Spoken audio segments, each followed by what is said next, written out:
So, Ethan, Hello, Sam. what would you do, right? If a couple of years ago, I'm not really sure when, because I didn't watch it, I'll be perfectly honest. You started a podcast, right? And that podcast grew to be relatively successful, and it featured some dickhead English bloke who likes to chat a load of shit. But eventually, you got bored. And you got bored because you saw the greatest game of all time. And you thought, do you know which one's better? That top-down click spamming one with all those fucking shitty characters where you have to like take down towers and kill some bots and you're constantly at the whims of a developer that hates you. And you thought, do you know what? I'm going to leave that beautiful game and I'm going to go work on that one instead. What would you do? How would you feel? I feel very upset because, that game, which I would speak the name of, is, the worst game of all time. And I feel like if you abandoned a beautiful game for such heresy, you should be permanently outcast. See, I would agree with that, but unfortunately, I quite like the bloke that did that. And I think the man himself should get to apply a case of defence. So, Logan, mate, welcome back. Would you like to defend your actions? League of Legends is a bad game, and I left to go write articles for my own website. And last time I checked, I had written 3 articles and then got really busy. So I succeeded in absolutely 0% of what I left to do. Yeah. Right, well, so just to be clear, Great. It sounds like you fucked up and you're not Yep. having your old job back. However, it's lovely to have you here. And I've just said you're not having your old job back, but seeing as you are here, do you want to host this week? Should we do that? Should we make it nice? We should do that because having me on to actually talk about Counter-Strike seems like a poor decision on everyone's part. Well, yeah, but I'm Nobody good at those. I'm good at those. So, take it away, my friend. All right. First line, intro. What's Logan been up to?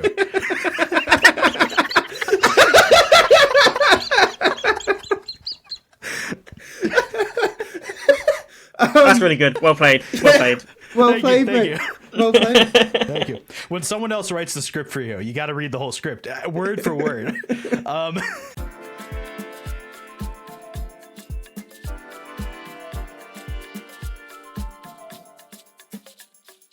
All right. We're going to start with something in which I actually know what the fuck is going on with, because it has been all over Twitter, and as much as you try and leave Counter-Strike, you can't actually do it, which is the major begins soon, and it's in the United States of America, which means visas are an issue, because they literally always are. We had to have Stewie play in Dallas last year because of visas. So... No, that was because of a sister's wedding, actually. Was it really? I thought it was a visa issue. No. Hooks No, just it had was his a wedding. sister's wedding. Selfish. I think dick. we should retcon reality and just make it a visa issue to continue my point.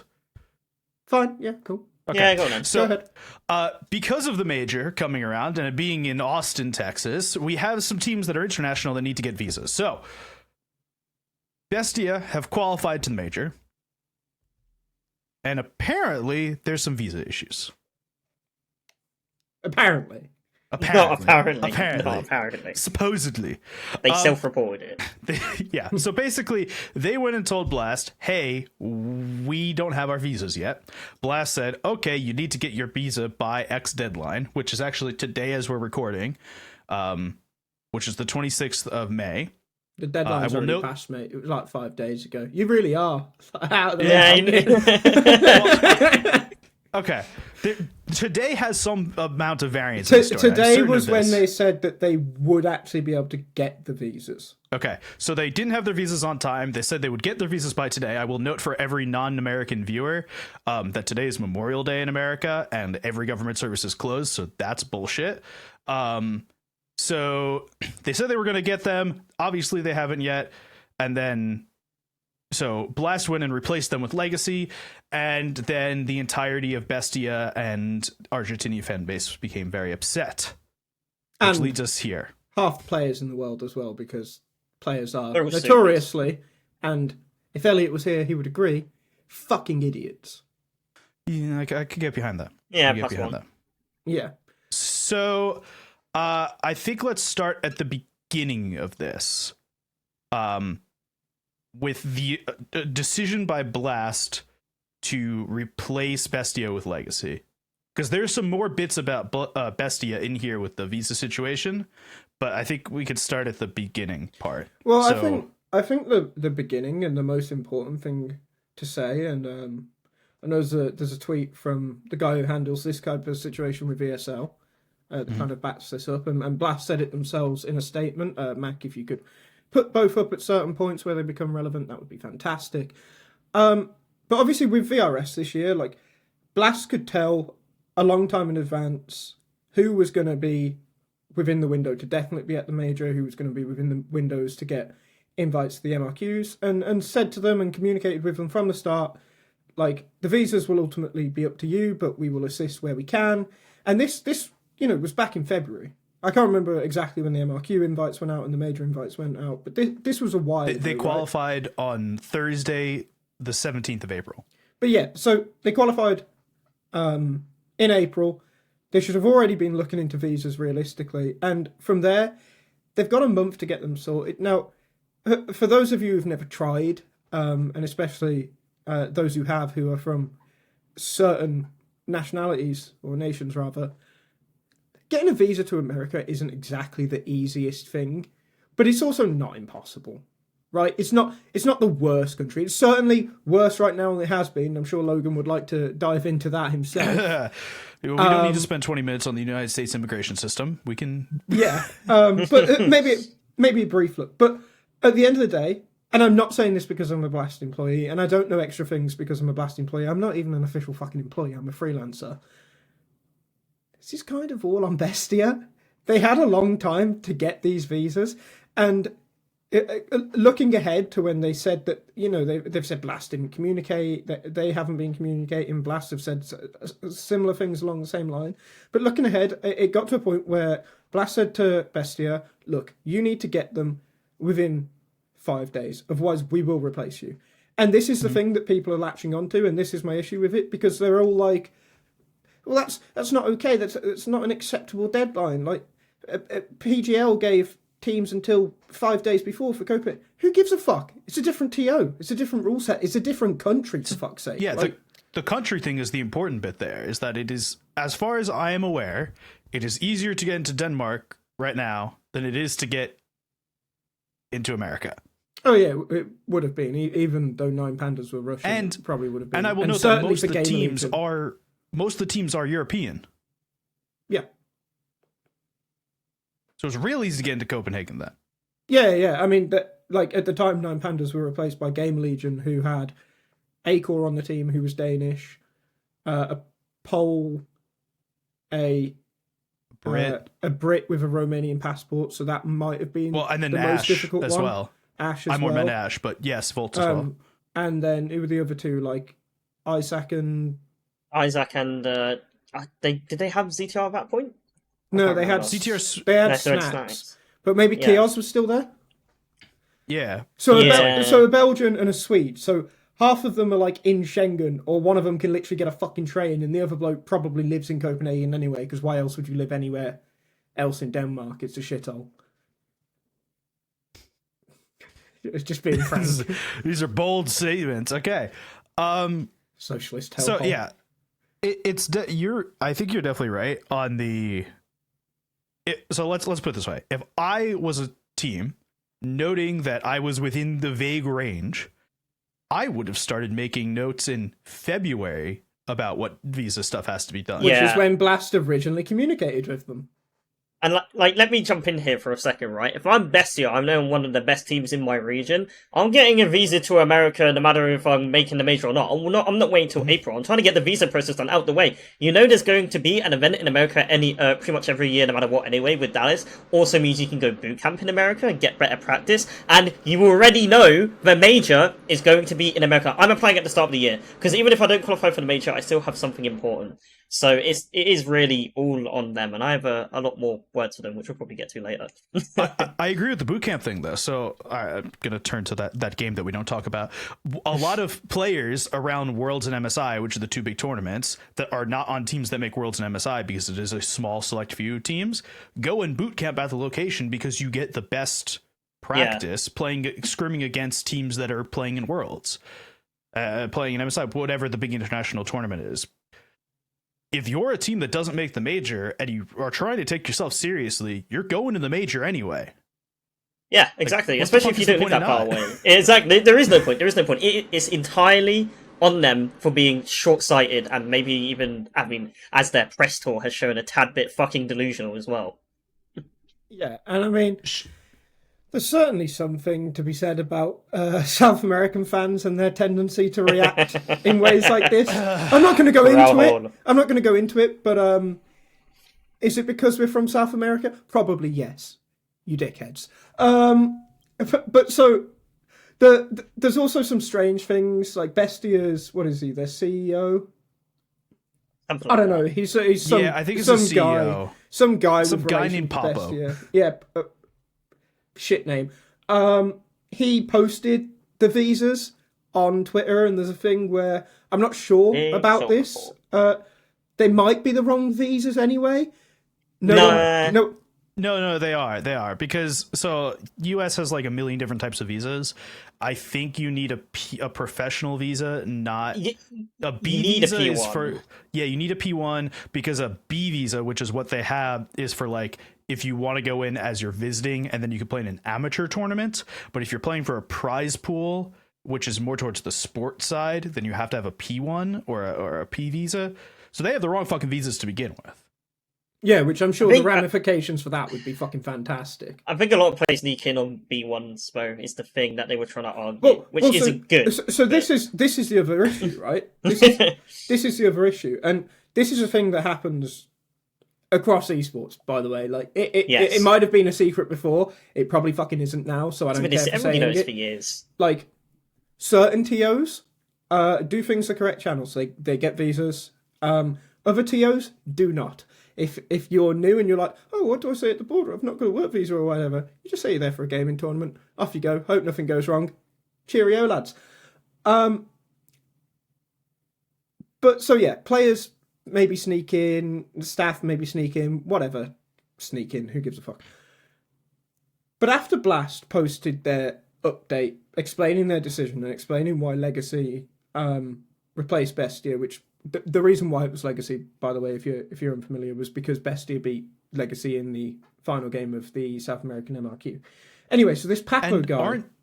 Aren't Legacy based in Florida anyway? Yeah, so they're also based in NA regardless, which is, an extra benefit for them. They would have been the first... They don't have to go get visas. Well, yeah, that's the big thing. They would have been the first team anyway in the pecking order, but it's a big benefit for them. Anyway, so this Papo guy, he responds to Blast saying, you're doing the wrong thing. We wanted to resolve this fairly. See you in court. Now, as I said, certain TOs do things one way, certain TO things do things the other way. Blast, they'll be fine. Trust me, they'll be fine. But this could have big ramifications across esports because visas aren't exactly cheap. Like, for instance, getting a UK person to Denmark, fucking expensive on a work visa. It is not cheap. And if you're full-time, you can go for something stupid, like you can enter the country twice across a 180-day period. Like, loads of things like that. Obviously, there's a lot of UK staff in esports, but there's other nations as well that will likely be affected if this visa issue then becomes blown up. But the thing I actually want to say about this, and I have to be careful what I say, I can't go into things too much, but good fucking luck, mate. Because you are not going to do well against Blast in court. I don't understand, bro. Good fucking luck. Because one thing, Blast will protect themselves on everything, and you are fucked. Let's put it this way. Blast said teams are responsible for the visas, so therefore, Blast doesn't have to do shit if the team doesn't get the visa. It's the whole bit. Like there's nothing else to talk about there. This entire thing has just been a chain of really bad self-reports from Bestia, specifically from this Papo guy. Like, I don't know, man. I don't think a rap battle is going to get you out of this one, man. It's not going to happen. Yeah, try busting a line in corporate. It's not going to happen. Like, it's crazy. I do love the photos of the visa. I know we touched on it for a second, but all the photos of the visa, the best part is the issue dates on some of them. Yeah. Because they had claimed that they were issued by like the 21st or something like that they already had the visas in hand and stuff. And you could see on 2 of these visas that they were issued on the 23rd of May, which is just a fucking bald-faced lie to what they previously said. Which is never even a date that they mentioned as well, which is the crazy part. Like, I don't know, man. Move on. You know what? If they did say, they might have had a chance as well, because it's only something like 12 hours after as well, the deadline, right? Like... Actually, I made the move on joke then, but there is one extra thing I want to fucking say. And I made a tweet about it, so I'm just going to read my own tweet. You should follow me. I imagine it's underneath my face right now. I don't know. I don't watch the podcast to know what it fucking looks like. But well, I'm not that self-obsessed. Like, I know the entire time that we're recording, I'm staring at myself. I recorded this podcast for 3.5 years, and I never once watched an episode of this podcast. Yeah, I cannot stand to listen to myself. I click on it, I like it, I see if there's any comments. Like, I'll look for comments throughout the week. But yeah, I'll look for comments. I'm not Neither here nor there. Please continue. Anyway, so because of the reaction, I tweeted, it's very concerning to see the amount of people within the community that can't understand the simple concept of a deadline or why disregarding principles like deadlines sets a bad precedent. And quite a few people understood this. I will say that a couple of notable figures liked that tweet. But so a guy replied to me, right? And I don't know where this guy's from. I could figure it out pretty quickly, but I don't care. He replied saying, it's called empathy. They had lost hope of getting visas. They asked for help for anyone who could help. They actually trended in Argentina, got help from the government, and block caps barely missed out on the deadline for 1 day. But you can't make an exception. I said, no, because it's a deadline. If someone's game crashes in a 2-2 game after a minute on the clock and damage has been dealt, and they therefore lose the round and the game, should we show empathy and make an exception then? To which this person called that a completely different situation, and I know it, and therefore it's a false equivalence. But it's not a fucking false equivalence. Because if you do this one thing, if you disregard the rules one time, you open up so many avenues for people to then turn around and be like, hang on, like, let's say it was Bestia versus fucking, I don't know, Complexity. Let's say they made the exception right, and then Bestia versus Complexity, a 2-2 game, because you know Complexity will be in every 2-2 game fucking imaginable. It's Complexity, for fuck's sake. Let's say that happens to Complexity. Complexity could turn around and say, hang on, Bestia weren't even meant to be in this major at all, but you made this exception, so why can't we replay our game, because there's nothing we can do about the game crashing. This is what you open up. You have to stick to rules. Legacy could sue and say that they should have been allowed into the major, but they weren't because there was an exception made. Like because the legally binding bit beforehand said, if this doesn't, we're going to the next team in the order, and Legacy were the next team in the order. So there could be a lawsuit in the other direction too. Yeah, it's not happening, but like. This entire sequence of events is just the people from Bestia just not thinking about the consequences of their actions, and then, realizing, oh, yeah, the things we do, they might impact other things as well. Like, this is stupid. Okay. So this is the thing, right? People are fucking stupid. And we spent too long talking about this. And the reason that people are saying, they wouldn't do this to G2, Vitality, Na'Vi, whatever. Yeah, they probably wouldn't. But those teams could win the major, and Bestia fucking suck. Get over it. Yep. All right. I want to... we're changing the order of this. I want to do take of the week. And one take of the week now, and we have a second take of the week that we'll do after. We're going to split the takes of the week, because one has to do with this. What a treat. One has to do with this. Okay? I want to... Let's talk about the first take of the week, which is from a person on Twitter named Eruptic, okay? Talking about the fix for this issue. The fix is unbelievably simple. Fly Legacy out, wait to see if Bestia show up. If they don't, Legacy plays. If they do, Bestia covers Legacy's expenses, gives them some sort of thank you bonus, and let Bestia compete as normal. This is one of the Wait, takes wait, all time. You've missed off the M part. Oh, the major runs smoothly and no one gets hurt. No one is spelled incorrectly in this. Legacy will not be hurt by this, by the way. Legacy will not be hurt from having a major ripped away from them. No, not financially, not emotionally, nothing at all. Won't be hurt. No The damage. best part about it is that it completely ignores, like, oh, but Bestia feel really bad right now. Would Legacy not feel bad, dickhead? Yeah, like, fucking hell, man. And let's put it this way. Let's double back for a second because we haven't talked about. Fuck the rest of the aspect. There is a monetary aspect to this. The latest number I have that I've been told is 500,000 from stickers. That'll likely be a bit high. Yeah, I don't even think Paris was barely that high. 500k if lucky is the statement I have. Okay. Yeah, I don't even think But, like, Paris was that high, and Paris was the highest of all time. Shanghai was lower. But point being here, that's a shit pile of money. That if Legacy now does not compete, Legacy fucking you sue after $500,000. Oh, yeah. You sue and after $500,000. Legacy stickers are in the game, right? Like they're in the game now. Are They're we getting gonna 100 Thief Boston this shit? they're Whatever getting it their was? sticker money. No, because they got replaced and took out the sticker capsule, right? Yeah, they they took- got they taken took out out the those capsule. stickers. Yeah, Bestia were never in it. Like Legacy were just. No, I know, in it but I'm from saying the- if Legacy's in it Oh, right right, now, I get you, would yeah. they go and then take Legacy out? They've done it before. I assume so, which is why it won't Well, happen. Yeah, be ridiculous. So Alright. yeah, absolutely ridiculous tweet. Eruptic, you're a fucking idiot. Well done. You win the idiot award this week. It's a new award. Made just for you. Can we Fuck put you. an award on the screen here? But Yeah, just yeah, like a toilet paper with like gems on it or something like that. Mac, there's your homework, mate. All right, let's move on to the Counter-Strike update from this week, which is that Cash is now in the active duty pool. It's not in the game active files. duty pool, mate. No, it's in the, It's in the game competitive files. Yeah, the yeah. competitive game file thing. It's in a thing that basically says they bought Cash, and Volcano and FMPone basically confirmed that they bought Cash. Yeah, because So the question is a dickhead and likes to talk out of turn. the question is, when's Cash coming back, Never. and why is it replacing Mirage? Never. Ethan, talk for a minute. I need a second. No. We can't have cash back in this map pool. It is a bad map for competitive play. It is a very boring map. It's not even a pug map. It's just a very simplistic map. There's not much to do on the T side. There's not much to do on the TT side. And like the two examples I'll always give for this map being bad is that Australis. It was their main. Australis didn't have a perma ban, but it was their main ban or prime Australis. It was Cash. They only played Cash as like a punish pick against NA teams who thought they were good on it and thought they were getting away with a punish pick themselves just to slap them the fuck about on it. And the best team of all time on Cash is probably VP, who are fucking dreadful and like the worst team ever. So like that should be all you have to know about it.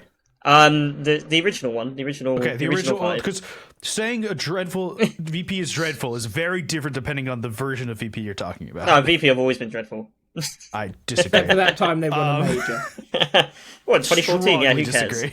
Anyway, the point is, Cash is a terrible map, and it wouldn't work in the current map pool where we need another I said this last week. We need another deep tactical map in the map pool to make the games against the top teams interesting. Cash is not that map. If you bring Overpass and Cash back at the same time, maybe we can have a conversation.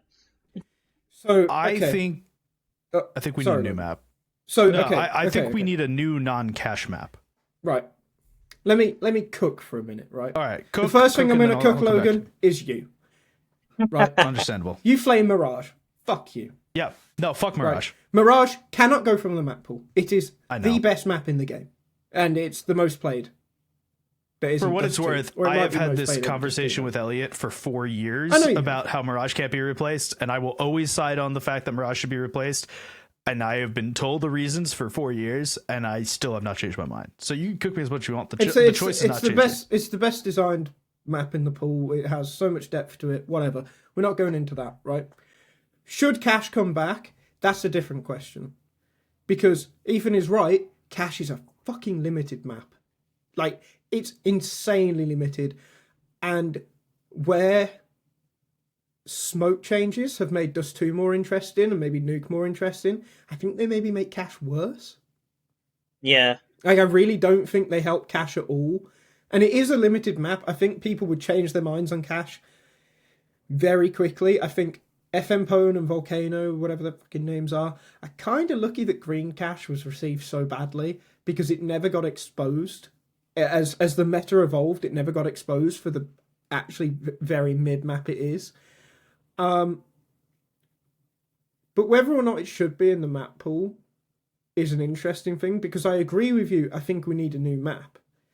I think Train is good, but what we're seeing is that teams haven't particularly picked up Train. It's going right to the end of their map pools in most cases. It's not got a great pick rate. And it also needs little bits of work here and there. Cash probably doesn't need work doing because there's probably limited amount of things you can do with it. And in the same sense, neither does Overpass. So I'd bring back Overpass first. But I think if I was Valve, I think I agree. I'd probably do something drastic and bring Cash back as well. And then the 3 maps I'd be looking at getting rid of are 2 of Inferno, because it's solved as fuck and we all know it is. Like, you can talk about the meta being T-sided right now and things we can help the CT side with. Inferno is going to be T-sided regardless. Like, there's nothing you can do to stop that map from being T-sided at this point. I'd look at removing Dust 2. I think it's 10 times better in CS2. Still don't think it's a perfect map. It's still on the lower end of the map pool, but I'd absolutely get rid of Anubis. I think Anubis is a completely failed experiment. I don't think it's good, and I don't think it's savable as a map. I think the CT rotations are shit. I think it's way too easy for the T side to gain space. I just think Anubis is a fucking bad map. Get that fucking thing gone for Overpass tomorrow. I have thought for a while, and I still think this, that we should be rotating 3 maps out after the major before we have not every major. Sorry, let me phrase this. Rotate 3 maps out every year after the second major of the year for the next year of Counter-Strike. I also believe that we should not be bringing Cash back. I don't think we should. I think we can bring Overpass back, but I don't think Cash can come back. I think we need new, not even thinking about solved maps. So the problem is right, Overpass to a degree is solved. Cash is Cash is actually quite solved. Dust 2 is solved. Inferno is solved. I think that for the game to be good to watch and exciting to watch, there should be maps that are very unsolved. Think about how many times Nuke got changed in its iterations. How we had the big catwalk on the outside, then no big catwalk, then we had the Astralis smoke. There were so many adjustments in how that map got played over the year after it came out, after New Nuke came out. I think that was such a good time to watch Counter-Strike because every map of Nuke you watched was a little bit different, a little bit differently solved, and people had different plans on how to do it. I think the problem is that the new maps that have come through feel very tight and together already, and they're not in that same realm of all over the place. So I'm not sure I agree with that, because I think okay, so Counter-Strike is best when it's CT-sided. It's designed to be CT-sided, and there's a whole bunch of issues that's preventing that. The economy and just the way certain maps are designed in the case of Inferno and Anubis. You could argue even Ancient, whatever. But there's also the playstyle aspect, right? And this is the thing. There's the playstyle differences between teams now, apart from some extreme cases, they're a lot less noticeable. Teams play very similar Counter-Strike. And I think it doesn't matter if you add in a new map like that that's like completely untested. I think they're just going to end up being played fucking identically anyway, because everyone's just going to look at like, what's this team with a massive win rate doing, and what's this tier 1 team that's performing better than the other tier 1 teams doing. So I don't think that adding random maps is the correct fix, nor do I think changing them for changing them's sake is the correct fix. I think, I don't know how much Valorant you two have played, Ethan. I know you hate it, but you've played a decent amount, Logan. Yeah. I don't have a fucking clue. I still cast Collegiate Valorant. Okay, fair enough. 2 seasons a year. I think Riot change the Valorant maps a little too much for my liking. Too much. And I think a lot of the times the changes aren't good. But But I think the most hold on. interesting. Sorry. When you say change the maps, do you mean change how the maps work or change the map pool? Both. Okay. Both. And you're saying too much on both. Yeah. I think some of the. Okay. I just want to confirm we're talking. Some of the design changes are crap, and some of the map pool changes are horrible. Like, I was feeling a little burnt out of CS2 a few months ago, so I was like, I'm going to go back and play Valorant for a little bit.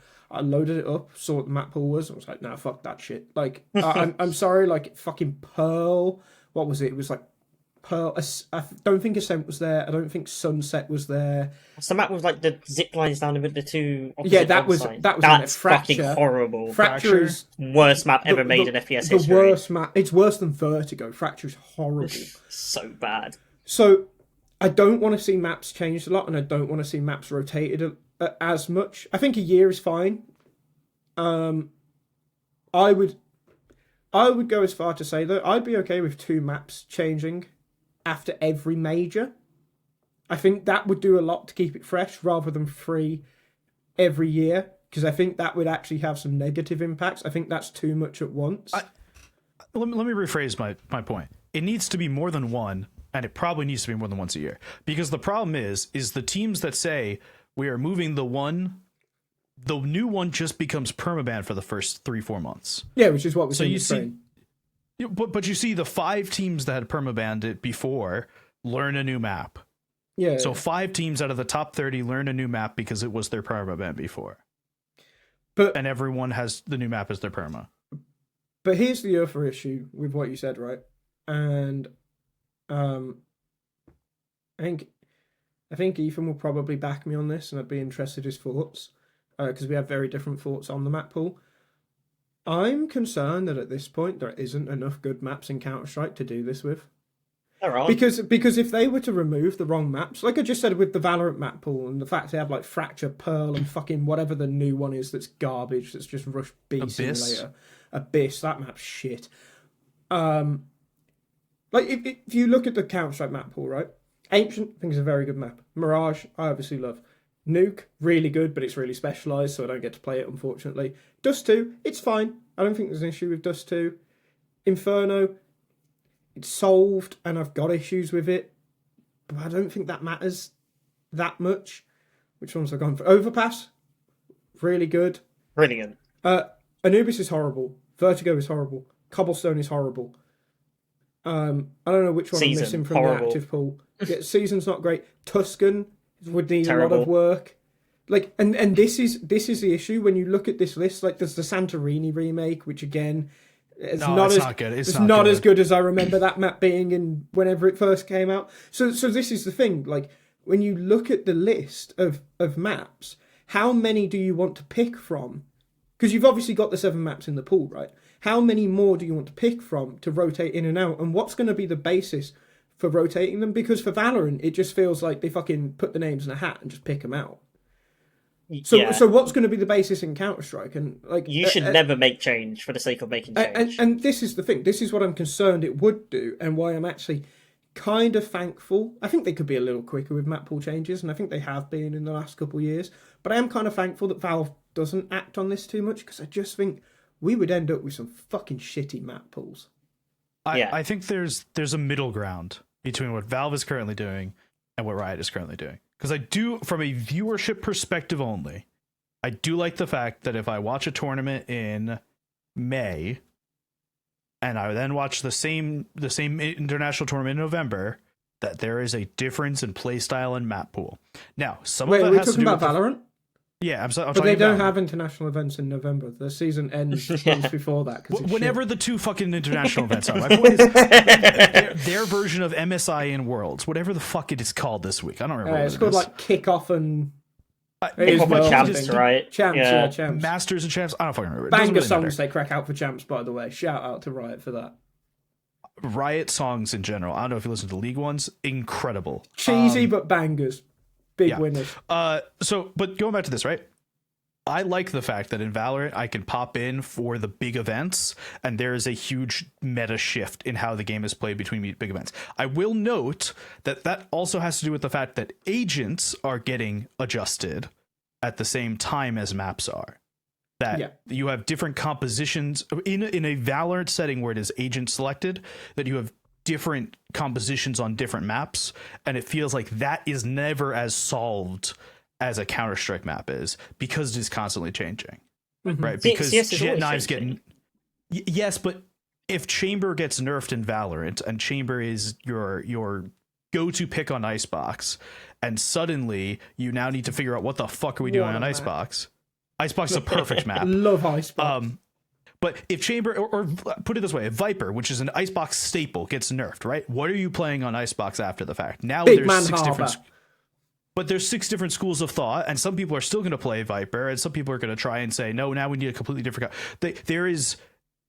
There's a good chunk of differences because of how the agent select in the game works, as opposed to just maps, which can't be replicated the same way in Counter-Strike unless Valve wants to get quite aggressive with gun balancing and stuff like that, which I think is a different thing to go down, and I don't think we need to go down it today. No. Okay, I'll just say, Ben. Yeah, I was going to say, if I could push you towards a point, Ethan, because I think you'll explain it better than I. Yeah. I will. I think Counter-Strike is ever-changing. The problem is, I think you need to understand Counter-Strike a lot more to notice it than in Valorant.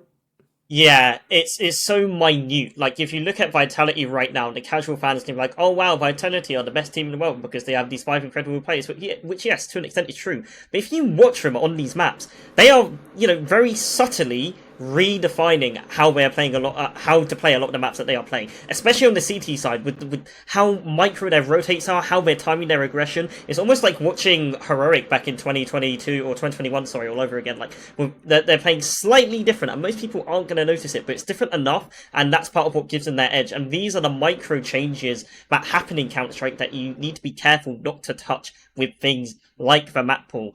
And I do agree with Sam in the sense of there aren't enough good maps in CS to rotate 3 maps out. I think the balance could be 2 if you kind of rely on Valve also making another new map or 2.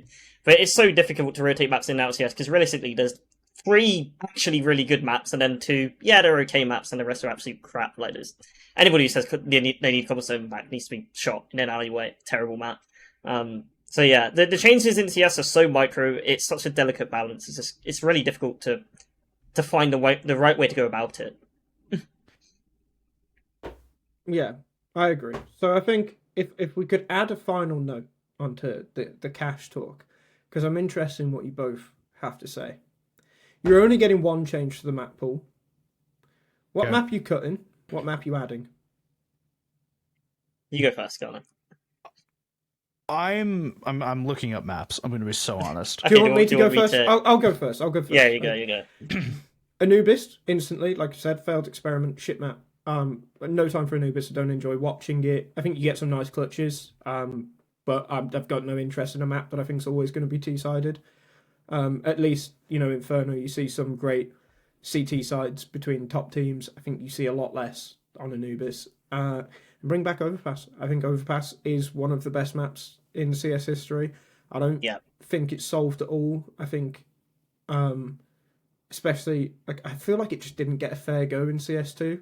And it didn't. I think time in CS2 with the nades blowing smokes and all that, it could really develop the meta, because it did become very CT-sided towards the end of Go. And I think we'd see it go back to that nice, 51, 52% CT side win rate that we want to see. So that would be my pick. Ethan? I don't want to agree with you, but I feel like I have to agree with you. I mean, I originally... Nah! Right, I was originally going to lean towards Inferno, because you know me, I'm an Anubis enjoyer. I think it's cool that we have a T-sided map, and specifically one T-sided map in the pool. I think it makes me more interesting. Is your team pick Anubis? No, it is our permaban. It was one of our best maps before we made 2 changes, but anyway...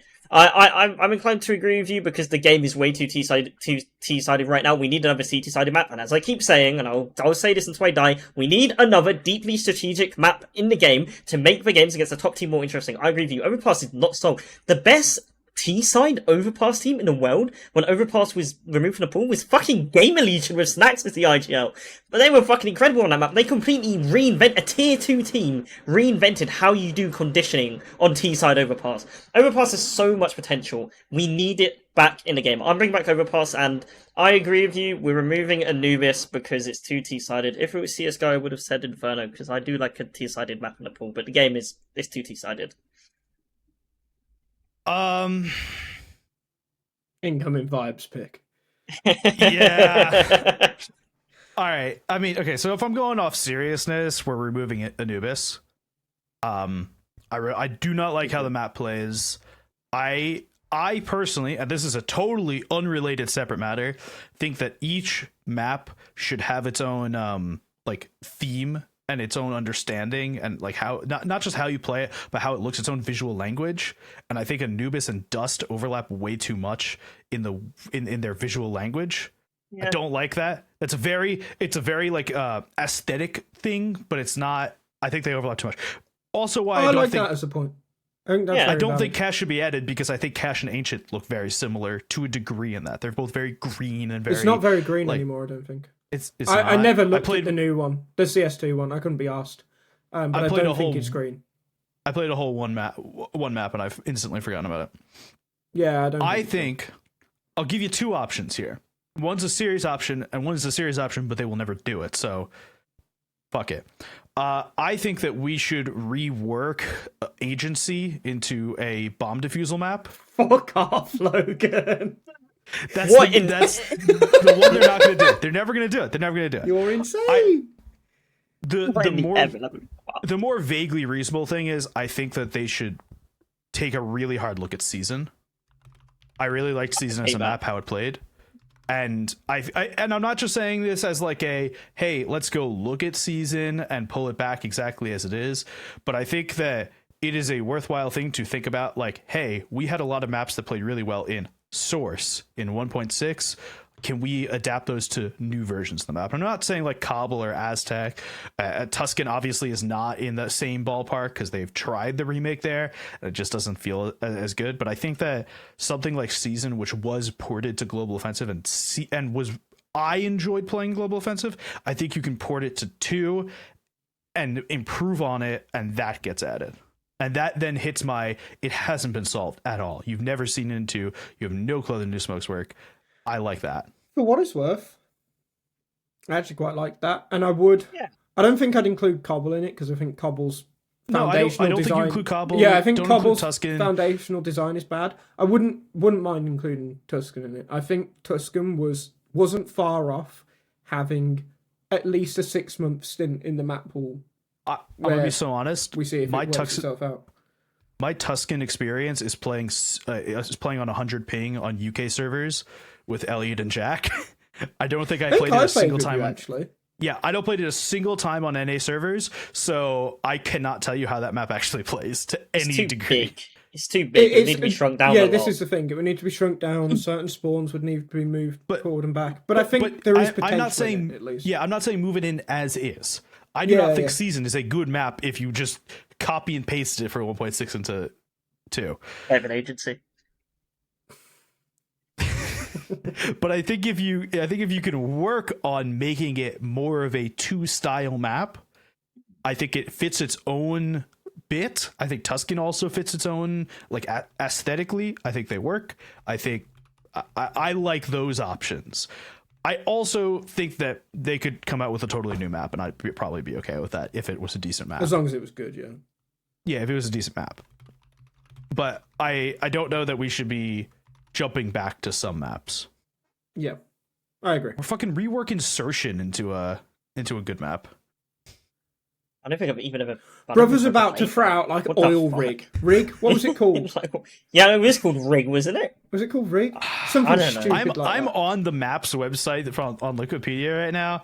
There are some maps in here, okay? There are some fucking maps. It is called oil rig without a space. I'm not sure that's one word.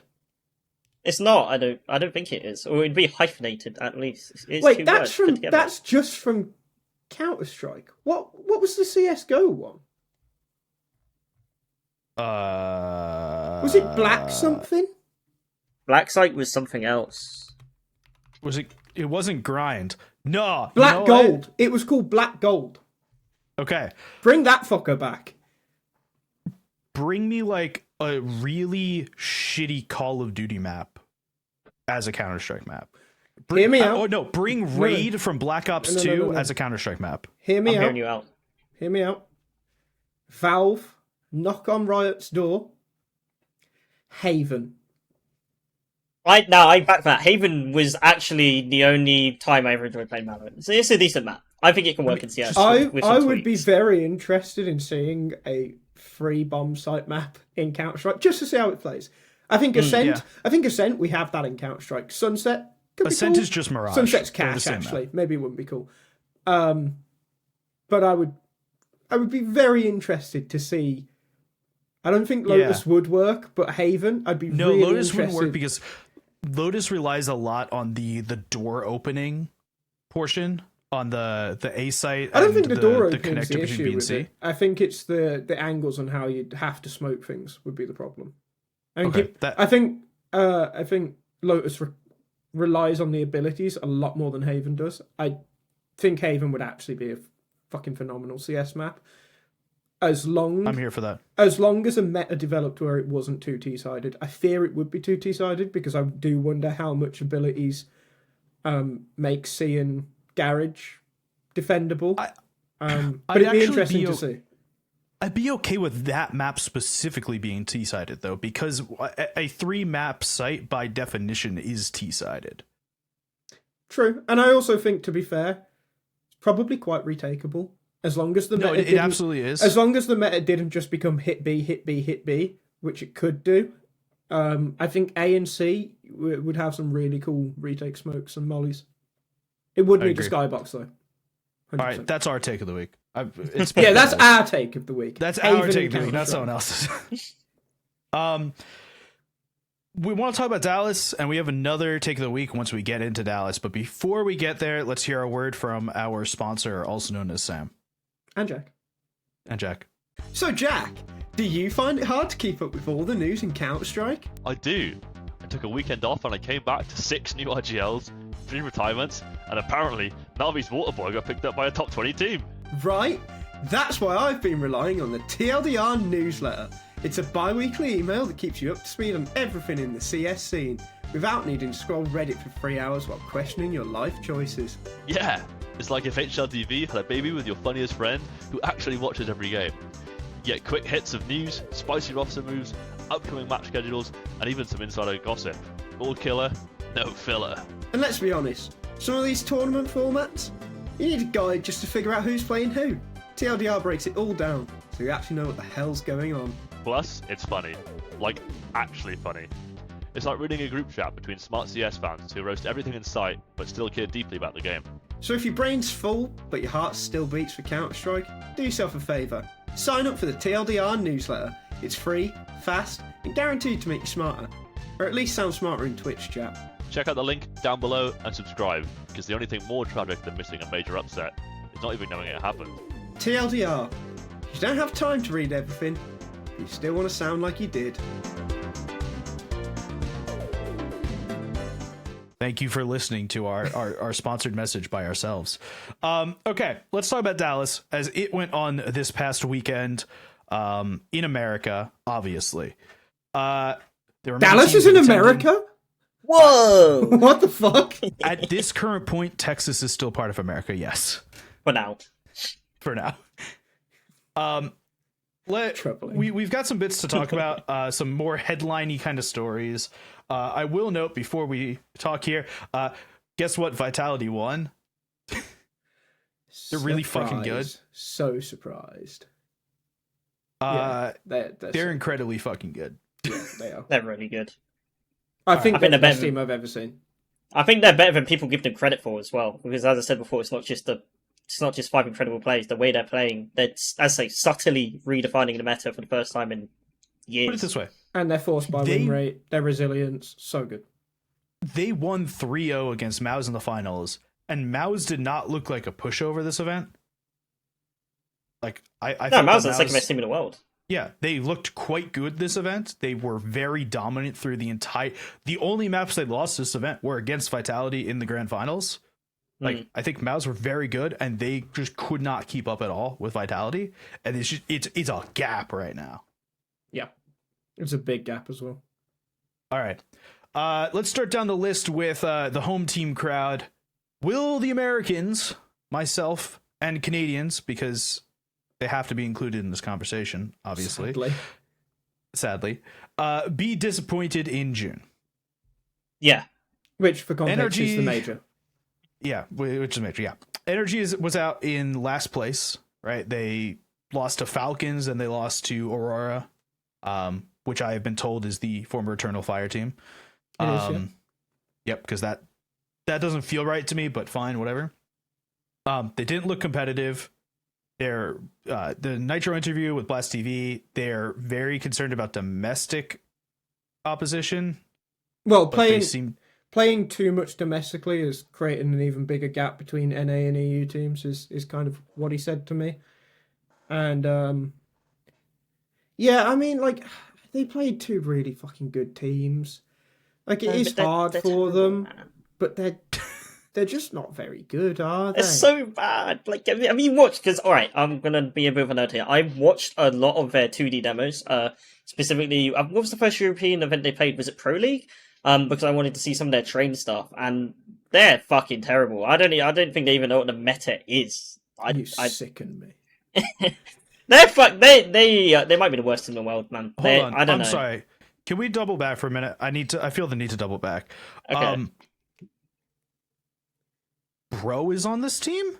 Yes, he is, and he's probably their best fucking player as well, which is kind of like it's kind of a bad thing. Not because Bro's bad, actually. I like Bro, but Here's the thing.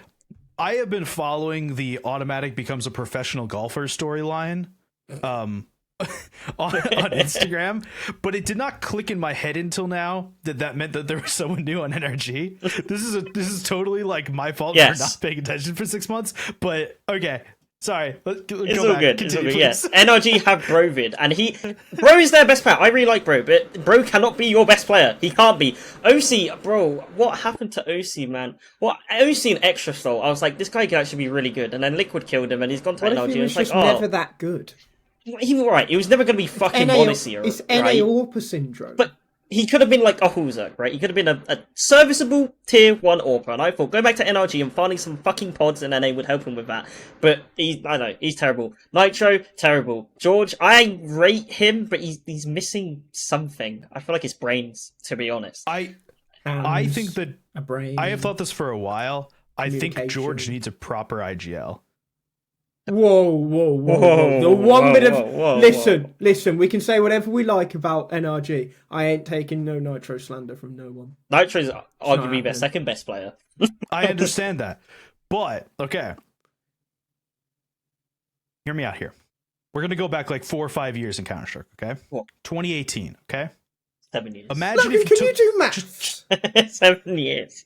That's 7 years. Okay, we're going back to 2018. American okay? education think for system, everyone. Bro, I'm sorry. Do you know 2020 feels like it was yesterday, okay? Let's just get on with this. 2018. If you took George from this team and transplanted him onto a Triumph team with Sheikh Zula at the lead, I think George would be a better player today. It depends. We have Grim and Voltage on this team as well. I don't know, man. Sheikh Zula is very... Right. Sheikh Zula was very good at finding players, but I don't think he was very good at using them, and that is shown by the fact that Triumph, despite all the talent that they had, sometimes at the same time never became one of the, sub-top NA teams. I don't think Nitro is the issue with George. I just think he's brain dead. He's a bot.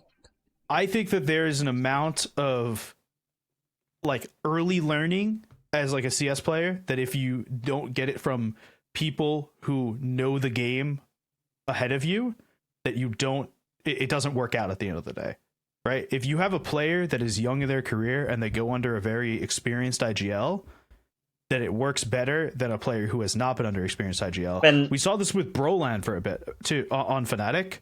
Broland looked good. Yeah, he was instantly good under a good IGL. Yeah. The second they moved to NIP, he looked like shit, and then he came to MOUZ.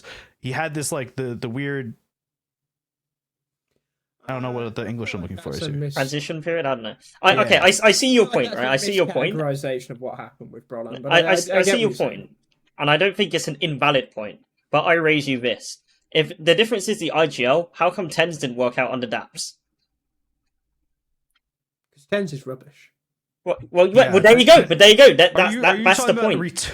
Are you talking about a retired Valorant player? No. But that's my point. Sometimes it really is the player and not the people leading them. I very much agree. I come from the UK scene, a scene where a scene where I am one of the fucking mentors, which is terrible, by the way. Okay, so I very much understand that you need people to to teach you the game and teach you the fundamentals, right?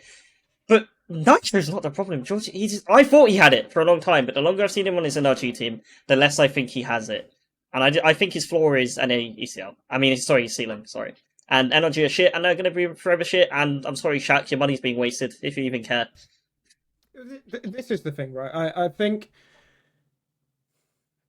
the thing that's happened with NA in the last few years is that you see these names, you see JBA, George, maybe even Grim, but that feels slightly unfair. Like, there's this list of names of these people that come through, possibly even Lake, Rec, like all these names where it's like, oh, they're going to be the next big thing. They're going to one day be capable of playing on Liquid and all that.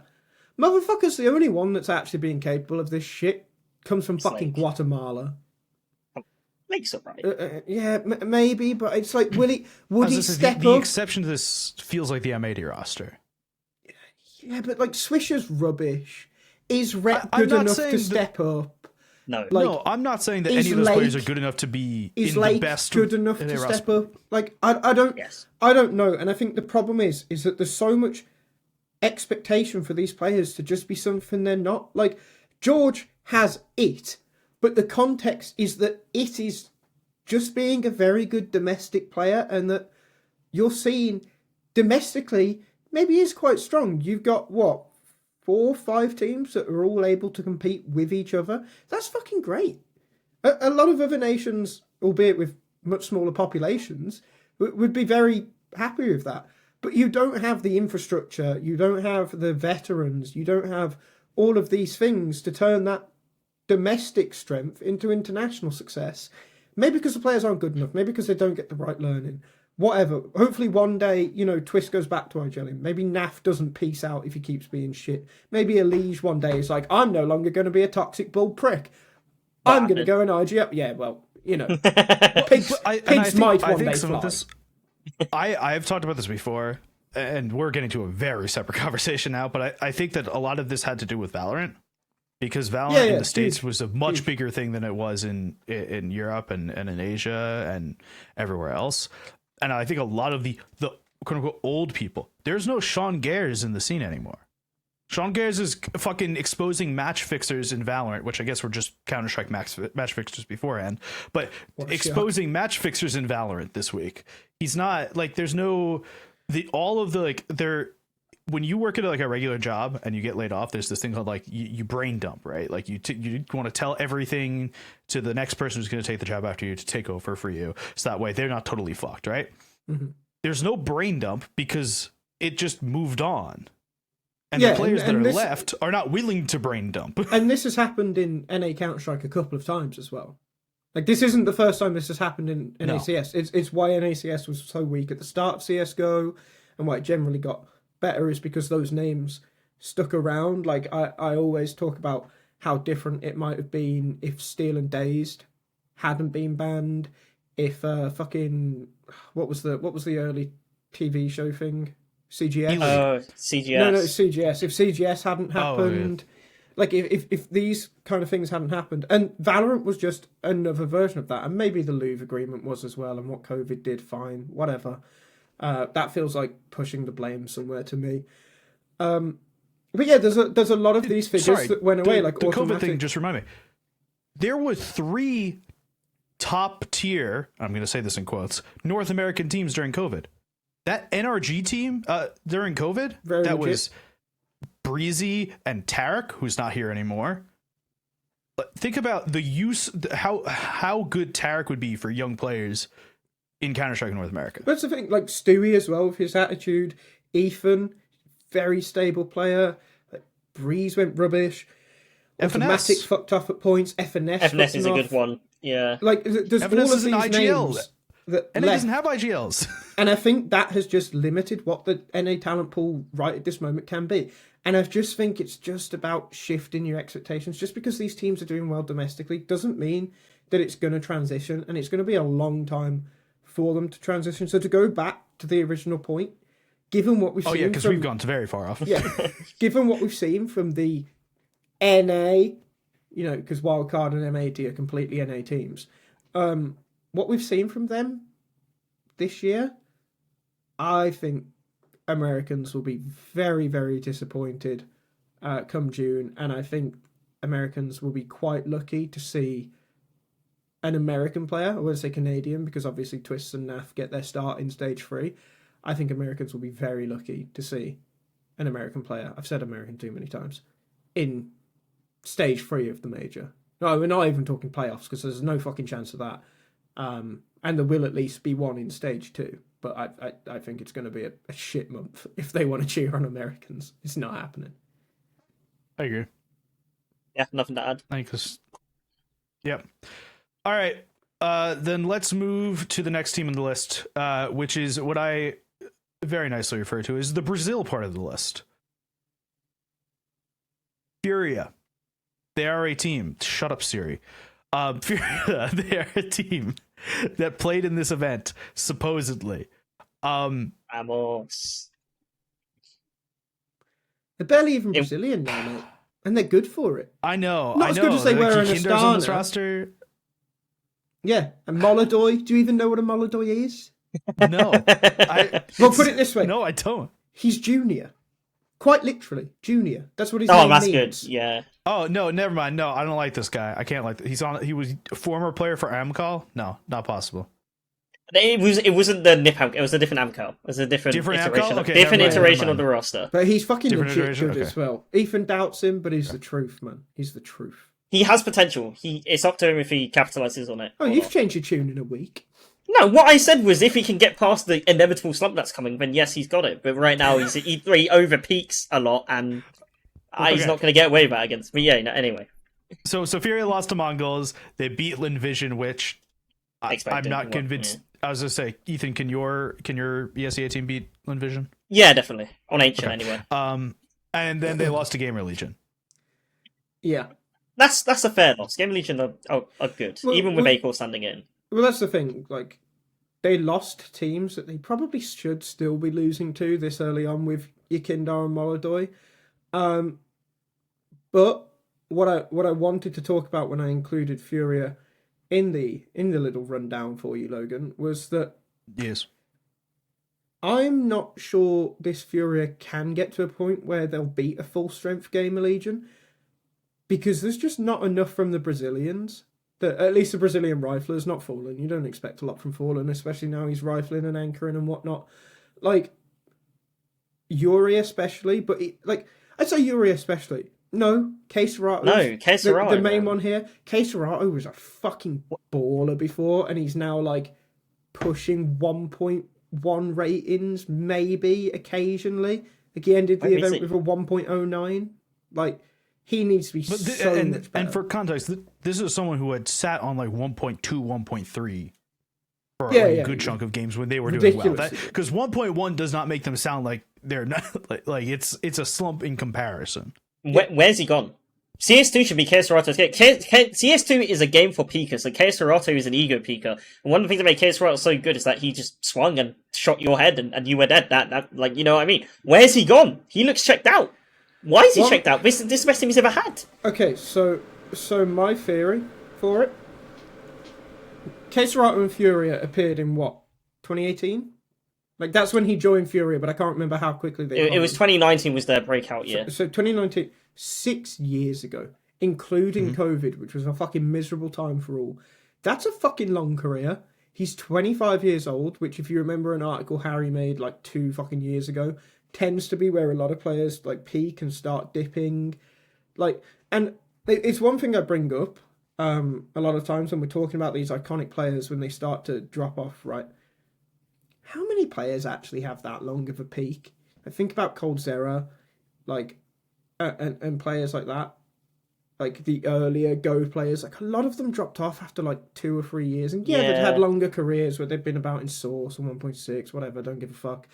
But like, It's the Peaks- exception, not the standard. yeah, peaks don't tend to be that long. So maybe we are just looking at the reality of this is what KSCERATO is, and therefore, how far can this FURIA go if that's the case? I don't think it's much further than they're at now. Like occasional playoffs, because he has a good game or two, because there will still be a player in there. Can I post a different thought process here? Actually, You Ethan, you can. go first because yours is I related. may not listen. Mine's gonna Yeah, well, all I was going to say is that FURIA are going to live and die a lot by KSCERATO, just by the nature of CS2. Your aggro riflers are going to define your T sides, and your anchors define your CT sides. So, yeah, that's basically all I was going to say. Is there a possibility, and I'm seriously asking this, this is not a leading question in any manner. Okay. He is not playing as well because they know they're doing more roster changes after the major? I would agree if this hadn't been a long-standing thing. Yeah, it's been going on for a while now. How long have they known that they were making changes? And I mean that so seriously, because they made the change with Art like a year ago, give or take. As long as Right? I think, like it's, I don't know. You it was starting to move from Fallen out from the op role into a rifle role and bringing was it? two non-Brazilian players in. That all came very suddenly. Yeah, no. So that came suddenly, but they had a stable roster for a while. Like I just Almost a think year. But how? Yes, but how it was a stable year, is just that? checked. My thinking here, right, is something had to go on internally for them to do a giant pivot. But they were 'Cause just this shit, is a and you can't sign Brazilian players. They will cost You- them you can't billions of get them. pounds. This is a giant pivot. So maybe on the giant pivot, this is KSCERATO looking to leave after the major. I feel like KSCERATO hasn't been good since 2023. Or the end of 23, start of 24. Or, you know what I mean? Like, we haven't seen peak KSCERATO consistently since then. Since, what was the second major back? Was it Antwerp? Antwerp. Yeah, see, I don't think I we've don't seen even- peak KSCERATO consistently since Antwerp, with the exception being Rio, which, you know, hometown. I was going to say, whatever. the only time I really could, the You last are time I correct. remember him the being drop off was last year. incredible was during Rio. Yeah. Yeah, so this is what I mean. I think his peak years, like, see, he was good, like very good in 2019. But I think you're talking peak years, 22, 23, and then 24. You see a drop off. 25, he's at the same level as 24. Yeah. So I think this is just the new reality for KSCERATO, and I think that maybe that's a limiting factor. With more time, can they be as good as an Aurora?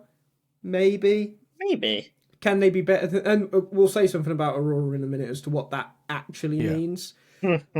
Will they be better than that? I don't think so. No, I don't think so either. As I say, too much of CS2 hinges on your aggro rifler and your anchors. And KSCERATO, he's not, don't get me wrong, he's not bad, but he's just not a superstar anymore. And CS2 is a superstars game, and I really rate FURIA for going for these changes. But if you want to start pushing for trophies again, you're going to need a superstar. All right. Let's start moving. Let's start moving a little here because we have a lot more teams to get to and Start We smoothing are through these teams. hour and 6 in. Yeah. Team Liquid. If I have kept up with any Counter-Strike over the last 6 months, 5 months, whatever it is, it's been Team Liquid because I historically have been a Liquid fan. It has not been My a fun time. condolences. I know, it's not been a fun time. This team just does not seem to know what they want to do. Are they like, so there was, you did an interview with NAF, Sam, I did, in yes. which NAF based, what? I was saying I did. Yes, sorry. Oh, okay. Yes, you did an interview with NAF. In which NAF basically said that they're not happy with the lineup and they kind of feel like there are going to be changes made after the major. Well, it's what it felt like, right? So, I've closed the interview. Let me get it back up. So, he's talking about his own form, and whatnot. And he says at the end of the day, he has no excuses. He needs to play better, but he likes playing at majors, so hopefully he'll play better at the major. Yada yada yada. And then, so he could have been ill. Like he sounded a little ill, right? But he also sounded a bit down in general. just throughout it, but especially when we were talking about how they've been playing, right? And he ends the answer by saying, after the major, we have the player break, and decisions will be made within Liquid if they want to continue going with this lineup or if they want to find something else. I'm hoping to redeem myself in Austin. Which, to me, sounds like the barrel of the gun is already at the back of his head. Which, by the way, right, I fucking love Naf. It fucking should be with how he's playing this year, and he fucking knows it. He says that within the answer. I think that's correct. I also think I will say from an esports strategic time, and having watched a lot of Team Liquid across multiple esports, Christ, they don't. I'm also a Team Liquid League fan. It's a very tough time generally. They don't generally make in-season moves, right? Like quote unquote in season. They did in League this past season. They brought a new jungler in, well with and they did in CS. But that is very as an anomaly. They don't normally do that. They normally make changes directly after major. Remember the Rainwalker Patsy lineup? That lineup went away after the major. So terrible. They gave it a full cycle, and then it went away. Fucking hell. Yeah. So I think from just an organizational standpoint, I think NAF kind of knows that they will determine at that point, because that is the easiest point in the year to determine if they want to go forward with the roster. Liquid, I think there's a double-edged sword there. Liquid have a lot of problems right now. NAF is one of them, and I'm very happy that he recognizes that, because I really like NAF as well. I would like for him to stay, but he is their weakest player. However, he's not the main problem. Liquid have a VP problem right now. What I mean by that is that they have too many voices. They've gone from having not enough proactive players to having too many proactive players.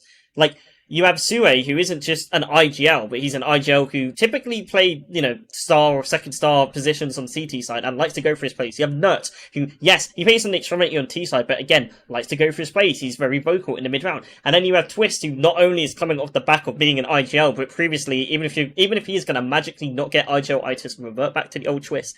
Part of what made FaZe so fucking good was Twist mid-round calling and taking the reins. And then you have Ultimate, who you'd think naturally is a quiet guy, but think about the team he's played into the last year. He had been previously, due to the way that his old team was set up, forced into a position where he also has to be vocal and make his plays. And I feel like this is what I saw when I was watching Liquid at this event, is that they didn't know what they were doing because everybody wanted to do something. It's the same thing I said about VP before. And I don't even know how you fix that, because you don't actually really want to get rid of any of these players because they're all good. So this is what I was going to say, right? Because I'm just so confused with how this team has gone, to the point where I think it does need a change now. It needs something, a final move to reinvigorate it, and that's if you stay with Shuey, right? Because here's where I look at it. Get to the start of the year, you have what? Twist, NAF, JKS, Nerds, Ultimate. We all know that lineup doesn't work. It doesn't make sense in your head. If you think about basic roles, it doesn't make sense in your head. Okay? Twist IGLing isn't really seeming to work out. Form isn't quite there for everyone. So you remove JKS, instant role change that makes sense, and you add in Shuey. Twist doesn't have to IGL anymore. This makes sense. Twist still prefer him to be how he was in FaZe rather than a star. Whatever, he can do the star role. Fine. But then you continue on and you look at Ultimate and you look at Ultimate's ratings and it's like, he's not really the best AWP they could get, is he? Like, I think he's got like a 1.04 2025, 1.03 2025. You then look at NAF. NAF's on a 0.94 for 2025, which for context, Nuts was on Heroic last year.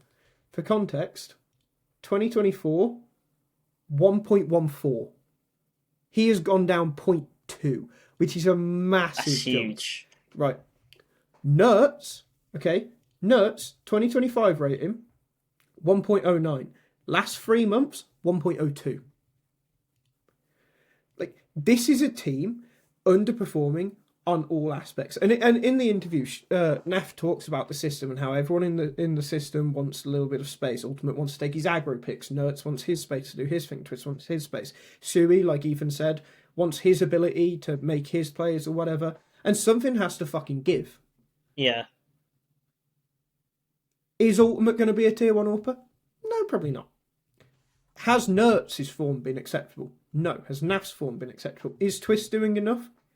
Probably. Honestly. Maybe. Yeah. Probably. So something has to give, in my opinion. Something has to change. Because this is a roster, even with Ultimate and my thoughts on Ultimate, this is a roster that should work. And it just fucking doesn't. It shouldn't work. It could never work. This roster could never work because you have too many voices. I don't even think that's true. I don't think that's true at all. Naf is comfortable not talking as much, like he said this. Nerds probably doesn't talk an outrageous amount. You want your AWPer to be vocal. Every fucking IGL says that. So if Ultimate is vocal, fucking great. If he can't hit a shot, not so great. It's a difference between vocal and aggressive, though.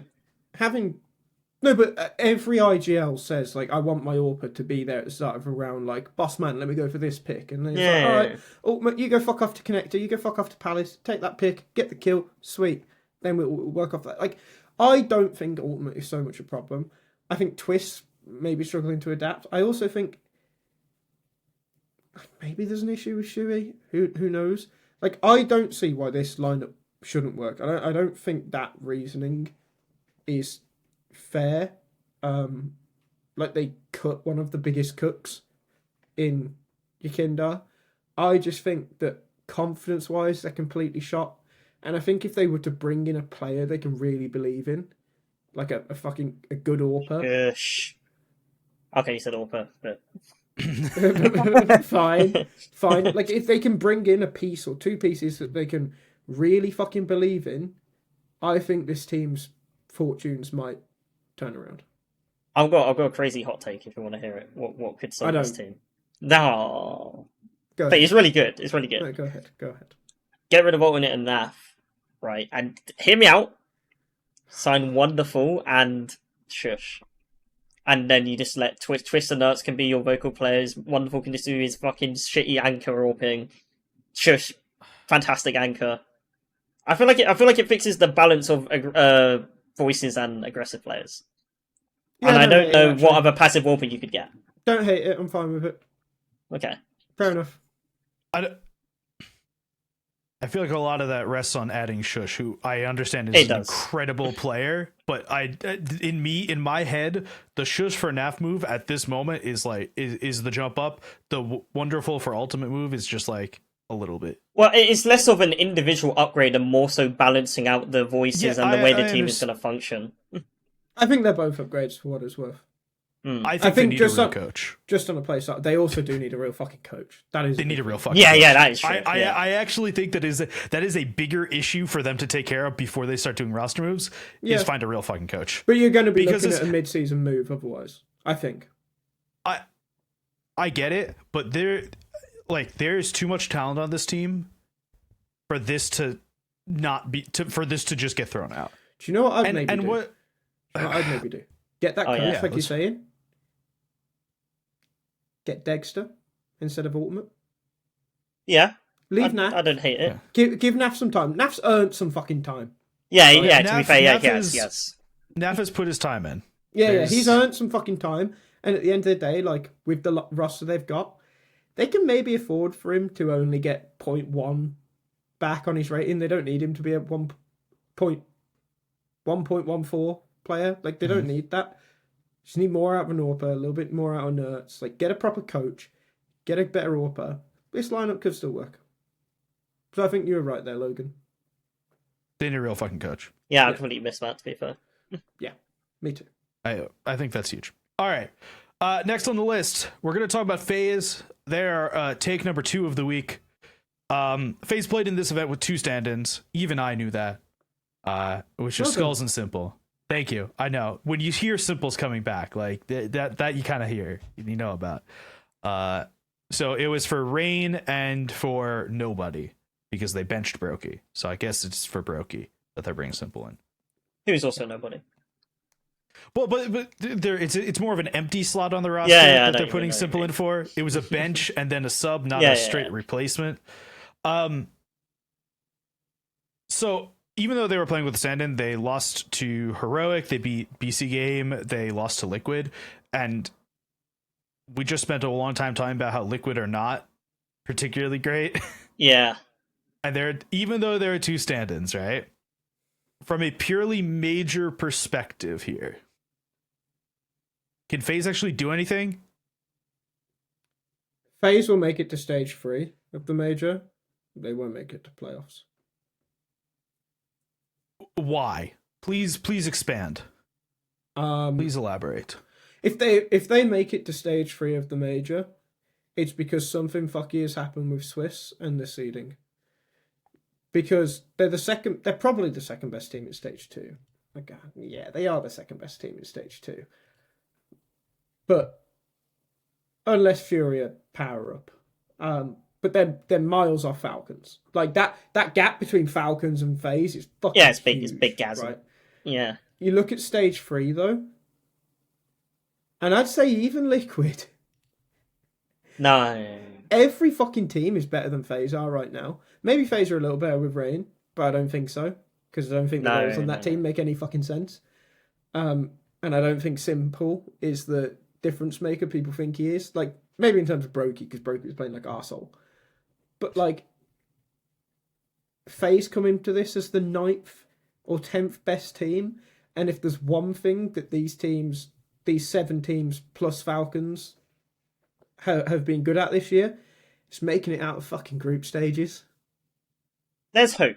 There's not a lot of hope, and there's not hope they're not winning it, but there's hope. All right.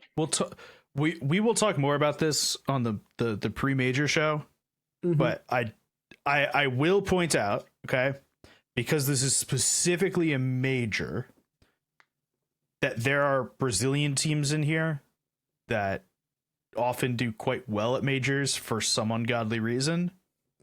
So I think saying FaZe is the second best team in stage 2 is a reasonable statement, but I think the gap between them and Falcons is large. I think the gap between them and maybe Pain or MIBR, depending on the day, is a very different story. I'll say Well, my this main is the other thoughts. thing. I could see FaZe also fucking it up with best of ones, and especially when we get into stage 3. I'll say my main thoughts for the pre-major show, but I will say Skull's played terribly, not just individually, but also in what he was supposed to do in his role, and was a massive handicap for him. Well, yeah, he's fucking crap, isn't he? Right?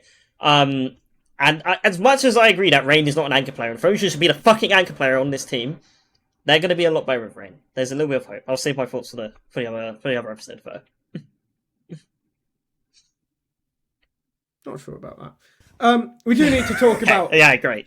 We do need to. Well, we'll talk about it later. But we do need to talk about s1mple though. Because I'm going to say it just for the sake of the quote. s1mple is washed. Yeah. But we need to talk about what washed actually means in the context of s1mple, because washed in the context of s1mple isn't the same as washed in the context of like. Let's talk about KSCERATO. Yeah, in the context, we talked about KSCERATO for 10 minutes earlier, right?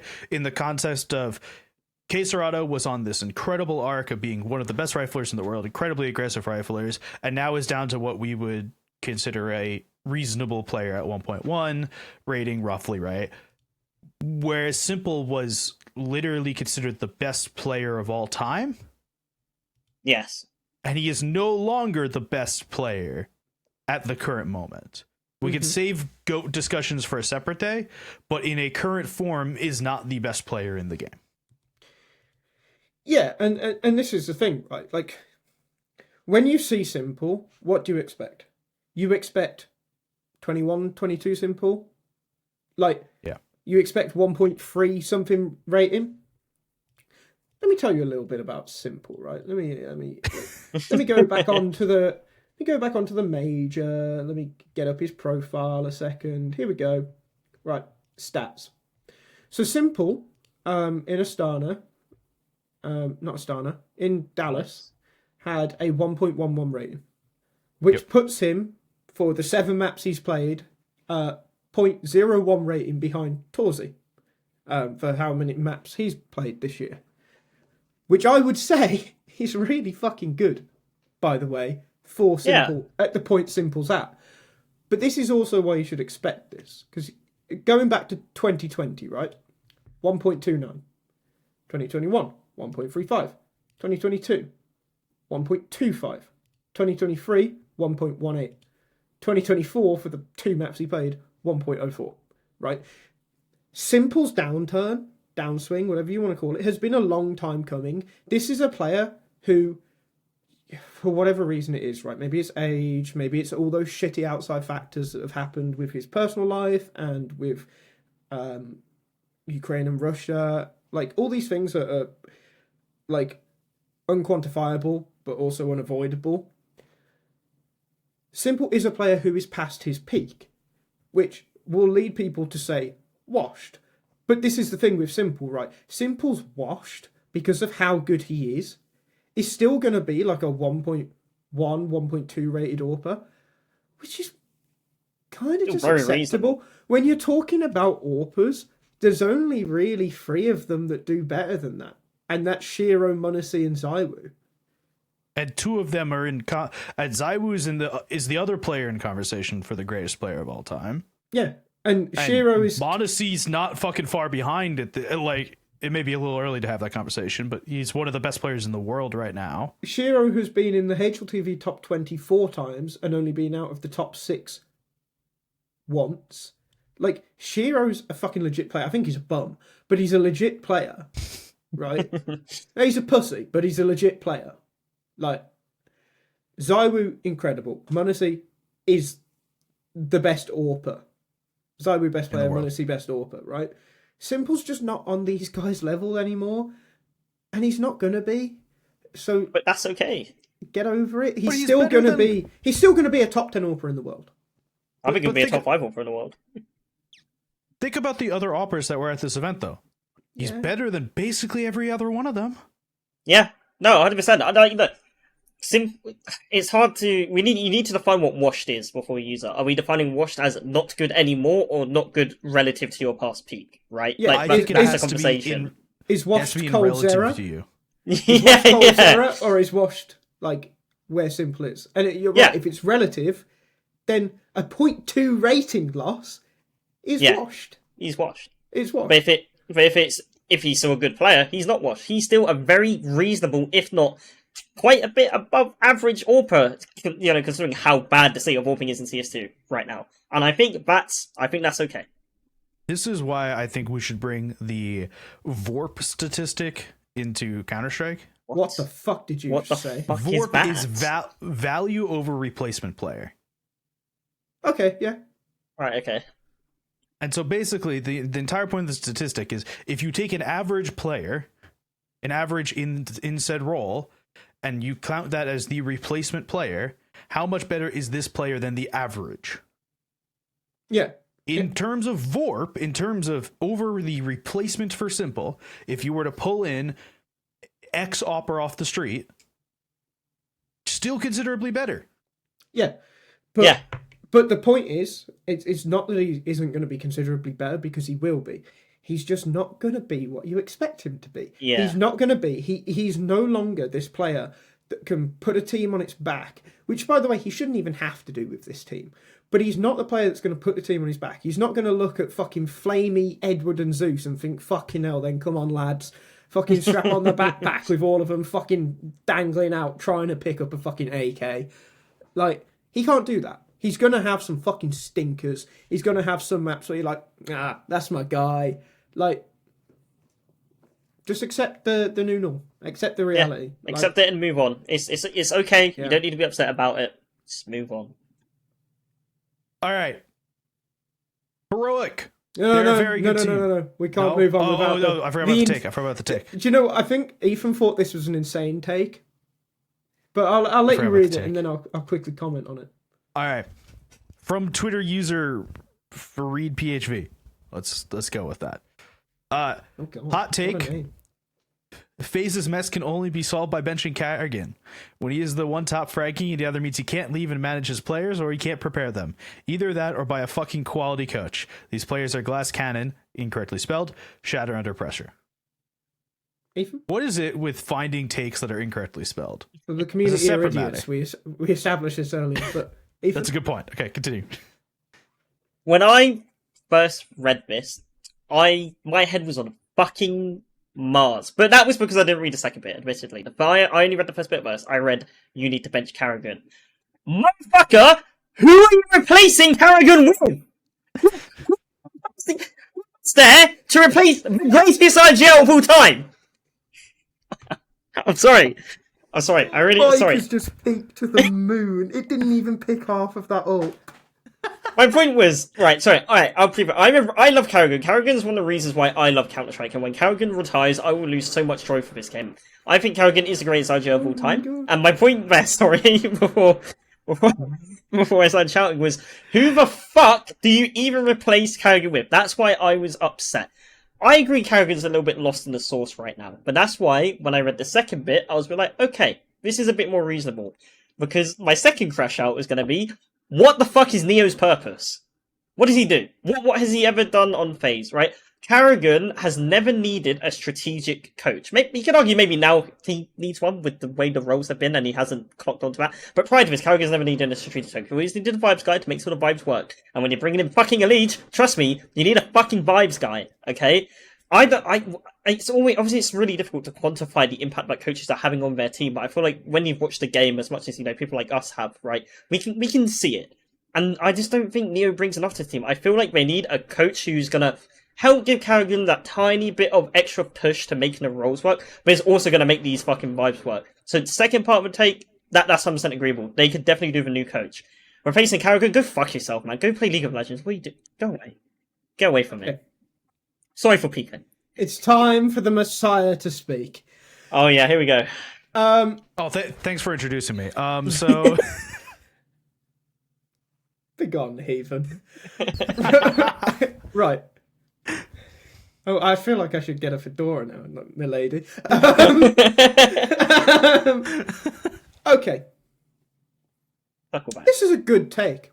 Typically, we like to make people look like idiots with the take of the week, although they do that themselves.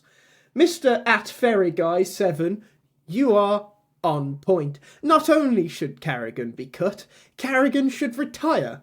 And Karrigan should have in fact retired 6 months ago in Shanghai. And I truly believe if they had won the major, he would have retired. Because at the end of the day, he's just a bit old now. He can't really figure it out. And if he does need a tactical coach now, maybe that's a fucking indication of that. And you might say, right, no, don't talking. You might say, right, that who are they going to replace him with? Shui's not been permanently bought yet. There's one option, right? Hear me out on another one. Let's say Hooksy. Crazy idea. Hooksy, shut up. Right? There are other options. Right? They're just options that are going to require some time. And this is the issue with FaZe Clan. FaZe, as Jack has kept pointing out for the last few weeks, right? FaZe are a horrendously mismanaged org. Everyone out there wants to give shit to P.E.K.K.A and G2, and yeah, maybe that's not a great managed org, right? And that's like top to bottom higher ups, way above P.E.K.K.A. Fuck you guys for thinking otherwise. The league team's well managed. It's never mattered. Fine. FaZe is horrendously mismanaged. Look at what's happened to FaZe in the last couple of years, right? Like, look at the peaks they have and the fucking troughs that they have straight afterwards. Like, this isn't a team that slowly tapers off. They fucking bomb off, right? Twist was let go for nothing. Rops was let go for nothing. Like, these are two of the greatest players in Counter-Strike history, and you let them walk for nothing. Yes. Right? And then you look at the age of the team. Karrigan is 94. Rain is 76. Like, Frozen's a young guy, sure. But your answer is bringing in s1mple, who's 27, only on loan. And I know what we've said. s1mple's a good pickup.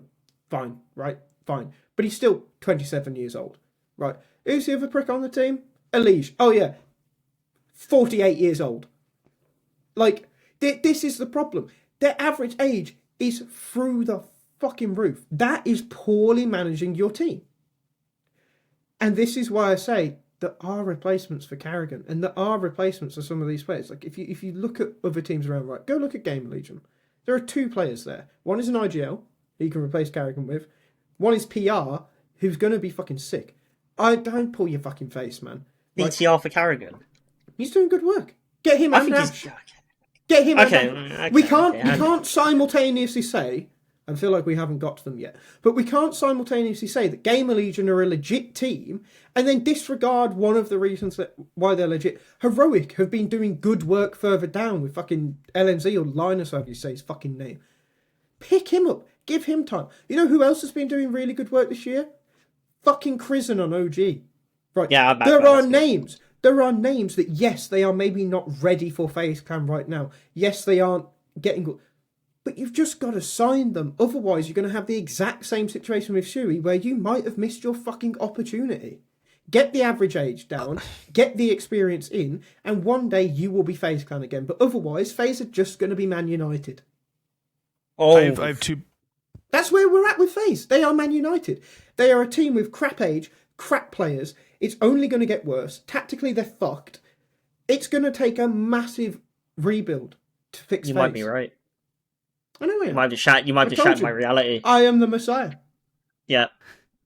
I have Logan. 2 bits here. Yeah. Please. Bit number 1.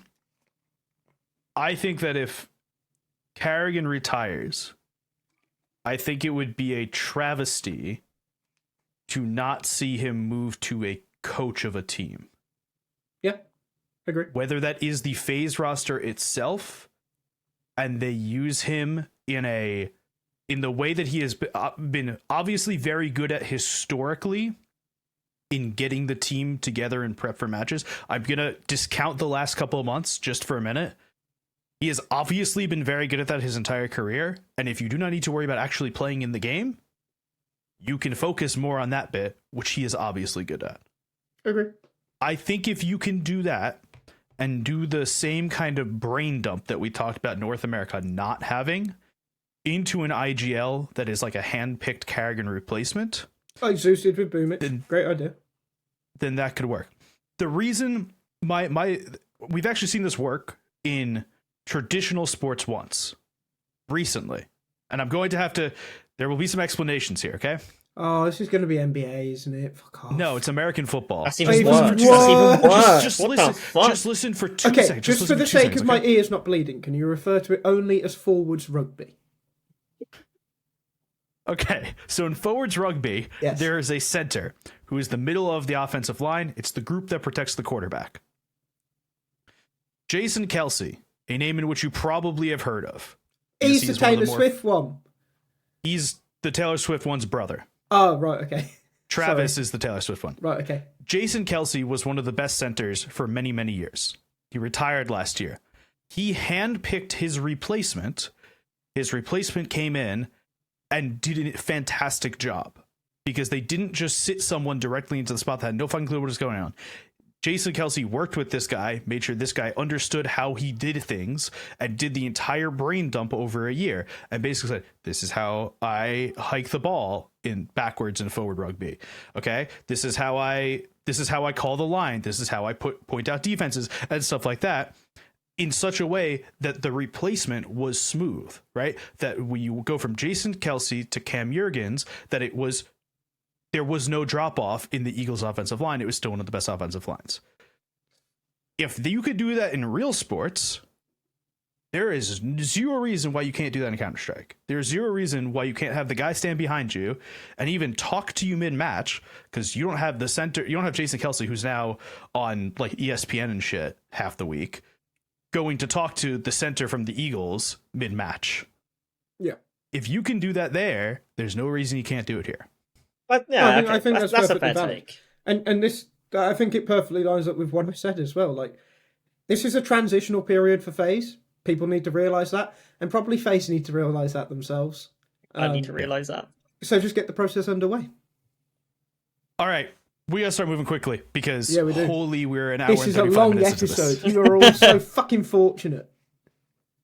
My sermon. Okay. Heroic. They are a very good team. They're losing half their team. Yeah. What the fuck are they supposed to do? They're losing the best Heroic? bit of their team. Heroic is so much better than I thought they'd be when this lineup was formed. Good old Tina Turner, fantastic player. Really big fan. I think he'll move on to bigger things. I think LNZ will move on to bigger things. Youngster and Xcloud, not too sure about them too. Like, Can we just, sorry, before you continue, I want to just make a confirmation. The move is s1mple's to G2, Yes, right? it is, yeah. Okay, sorry. Out of the loop, needed to get in the loop. Please continue. All good. Youngster and X-Val, maybe they can be on better teams, maybe they can't. Don't really think that matters. But s1mple and Saw, don't think they're the best parts. I actually think Tania is the best part. I think Tania and Saw are the best parts. But losing Saw and s1mple is so big that I don't see how Heroic can recover. Losing Saw is the biggest bit, isn't it? Like, yeah. And what are I you think supposed that's to do a without really him? big shame, because I think this is a team now that would probably, with what they did in Dallas, and probably get a strong major performance, we probably would have seen a lot of them in the second half of the year, and we probably would have seen them grow a fair bit. Now I don't think we'll fucking see them all. And I have a really hope question. that Tania and LNZ get to move as well. So about this roster, right? Mhm. You're saying they're all moving and stuff. We have seen Heroic under a couple of iterations now, in which, regardless of the coaching staff, it seems like they have managed to pull it together. The only time in which this roster, this organization has not been good is at the tail end of the Karrigan times, right before they swapped to the roster that is now. you half mean of the end of? Falcons. You mean like the end of Snapping? I meant Cadian. I meant Okay, Cadian. there I'm you go. so dumb. I Okay. meant Oh, Cadian. right, then Right, as well. okay. I meant Cadian. Probably also the snappy times, to be fair. Yeah. But my point is there have been very few times, and there have been huge organizational shifts within this organization in which how they play, how they just full team shifts, full staff shift. It kind of feels like there's something managerial going on at Heroic in which they know the next step up and kind of understand how to make a good roster continue to be good. Who's to say they're not going to? Yeah, but I just think like your options are running low. There's only so many times you can do this. Like to use a real sports analogy again. We're big on this today. We saw this in football with Southampton in the Premier League. There's only so many times that you can replace incredible players with incredible players. Like eventually what you see is that the quality does slightly dip every time. And I think you already see that with this roster, right? Sure, you got s1mple. You already had Saw. Like, this team is good, but towards the end of last year, I mean, Logan, you remember the clip and how we reacted to it. Elliot rightly pointed out that Heroic were like, what, the 7th, 6th best team in the world? And they were. But this... It's terrifying at the time. Yeah. But this Heroic team are 15th, 16th. The next one, 20th to 25th. You then lose LNZ or Tania, and maybe you can't bring Nilo in because God knows what the fuck's going on with that kid. Like, so you don't. Then you got to find a star, and you got to find NoGL, and all these things are few and far between. That eventually, like, I feel like even with the money they made, we just see Heroic dip down, and maybe eventually they just peace out because they're like, you know what, we made a shit ton of money on this game, and we're good. Yeah, I agree. It's just getting more and more difficult. And Saw's the big piece. Saw is the perfect coach for an org that is looking to moneyball. And there's two coaches who I think can effectively moneyball, and that is Ash and Saw. You need one of them. They have neither of them. So, unlucky. All right, moving on. G2. They are a team. They were a team in this event. They were. Finished 7th, 8th. They were one of the teams in this event. That is what I've been told.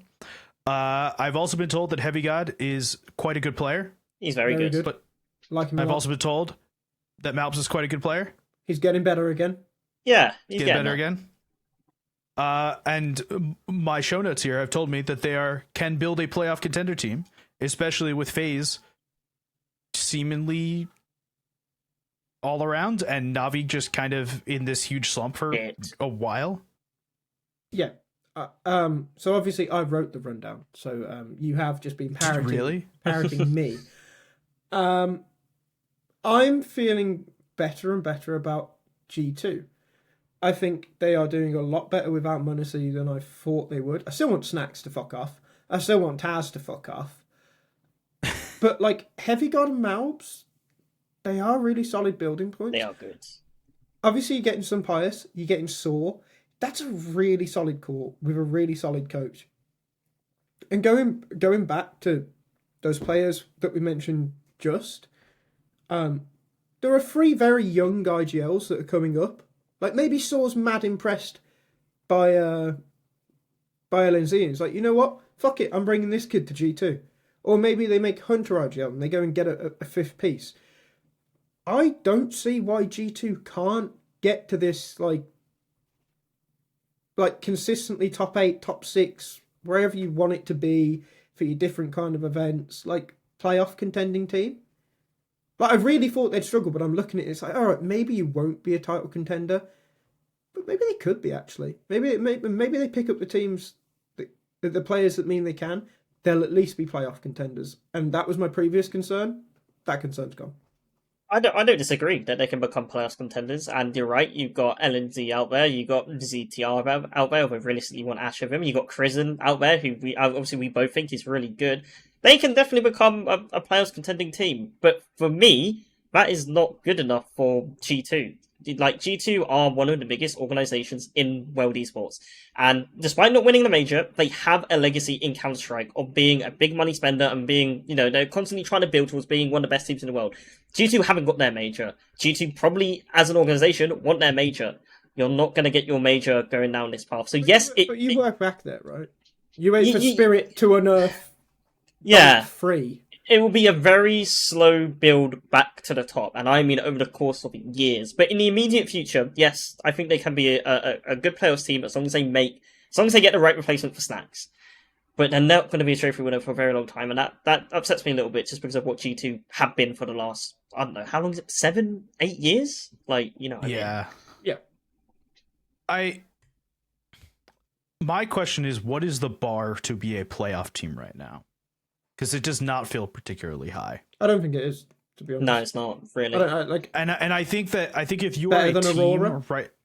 Not hard. I think if you right now are a team that is aiming to be better than the playoff bar, then you're not aiming very high. Yeah, well, exactly. That's my problem with it. But the problem is, I think, compared to the last 2 years, 2.5 years, the bar between playoff contender and trophy contender in like the last 2.5 years was like this, maybe. Yeah. Now it's like this. Yeah. So while you're saying you're not aiming very high, like maybe it's even like this. Like this bar has gone off the screen. We ain't talking about this anymore. And getting to playoffs is harder. I do think a lot of the teams have either improved already or are like 3 months away from figuring their shit out a little bit.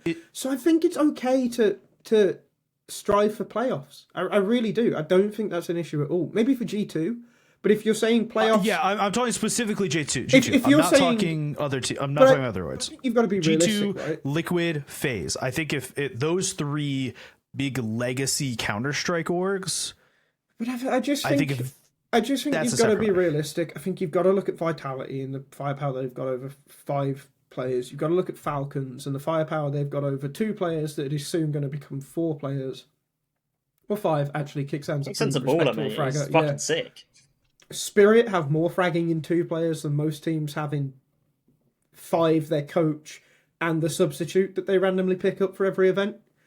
Like, that bar of those 3 teams is so high. You then have MOUZ, who are probably the most catchable, but are just playing fucking good CS. So then, once you go down from there, you got MongolZ and Aurora, absolutely catchable, right? And then down from there, you've got Na'Vi, FaZe, Liquid, GamerLegion throwing them in there as well. G2, GamerLegion throwing them in there as well. You've got these teams that, like, if you aspire to be in that MongolZ Aurora category by the end of the year, fucking great. Then next year, once you've built your reputation back up, once you've got this fucking deep strat book or whatever, let's talk about winning trophies. This year, maybe not happening. If you can catch MOUZ, fantastic. Catch Spirit, even better. The problem is, unless you are a Spirit, a MOUZ, a Vitality, no esports org thinks in terms of years.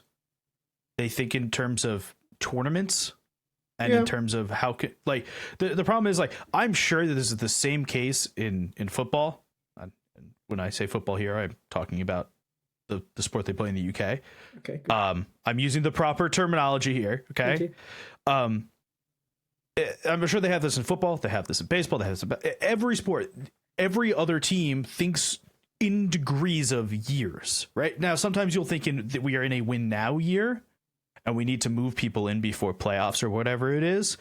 But those teams think in longer terms than esports teams do. Esports teams are very narrow and very short-sighted is the wrong word, but they're very temperamental and quick to change things and don't give teams time, except for these 3-4 teams at the top who are willing to give time to their teams even before they're the best. Think of how long the Vitality roster went undergone small changes. They didn't rush through any changes. They weren't great for all of last year. And now look at them. But my point is they only made changes as people had left, as they were forced to. And when they did the change, they made sure it was the correct change. But they didn't go out and start actively looking for, well, we feel the need to replace Magisk this week. The only time they did that was with Dupree, and it made sense in that case. Mm-hmm. Yeah, I agree. And I think what I'd like to know from you, Ethan, is Na'Vi, FaZe, Liquid G2. Yeah. Assuming they will make a roster change after the major, because I think all of them, will. Yeah. I think that's basically confirmed that all 4 will.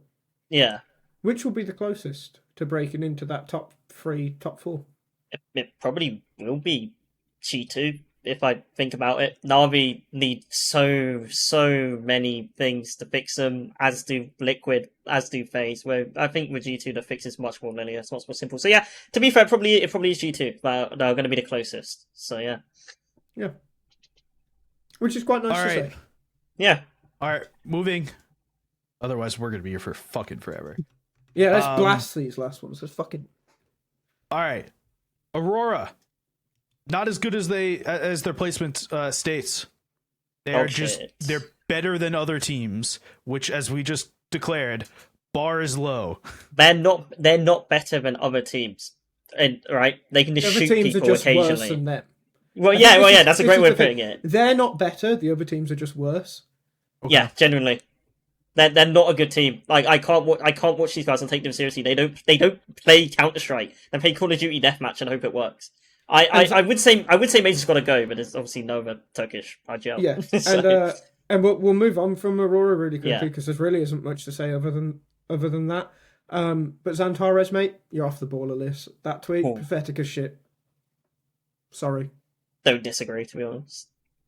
All right, GamerLegion. They are close to being a very good team, but they are also named GamerLegion, which means 3 players will be gone in 2 months. So how will they recover from 3 players being gone in 2 months? Oh, well, the simple answer is Ash is just going to scout 3 of the next best players of all time and just slot them in, and they're just going to be insane again.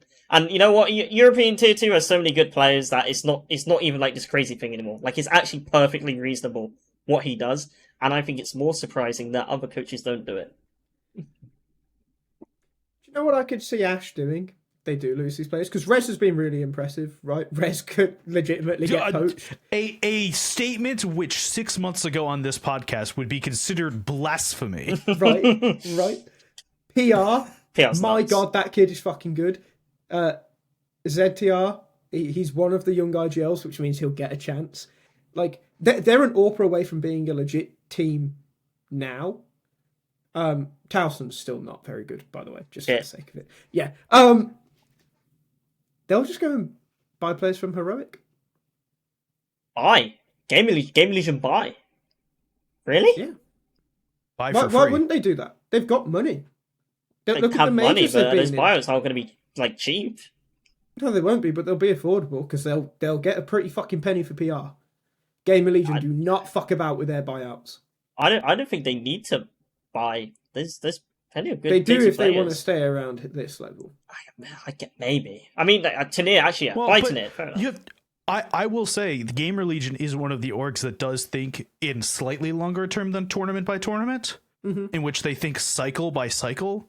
So if they are thinking in major cycle by major cycle, then they are, I think as an organization, they're very okay to pick up players that are relatively unknown and work them in through the year. So that way, once they get to the major in, where's it, Budapest? Yeah, Budapest. in Budapest, that they are at this point again. They are not looking to be at this point the entire time. They're looking for a scale up and then kind of sell off. Yeah, I agree.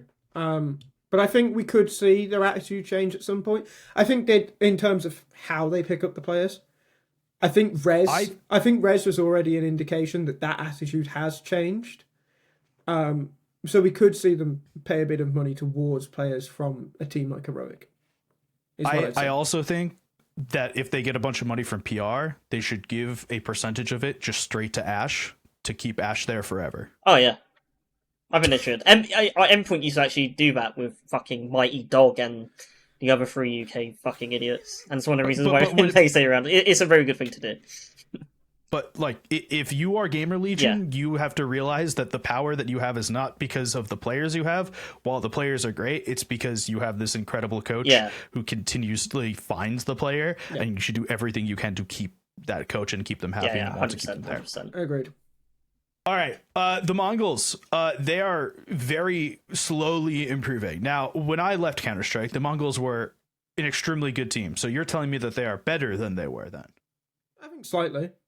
Yeah, but it's a minor improvement. They're very gradually improving but obviously what happened is they finally hit their ceiling, right? And they hit it hard.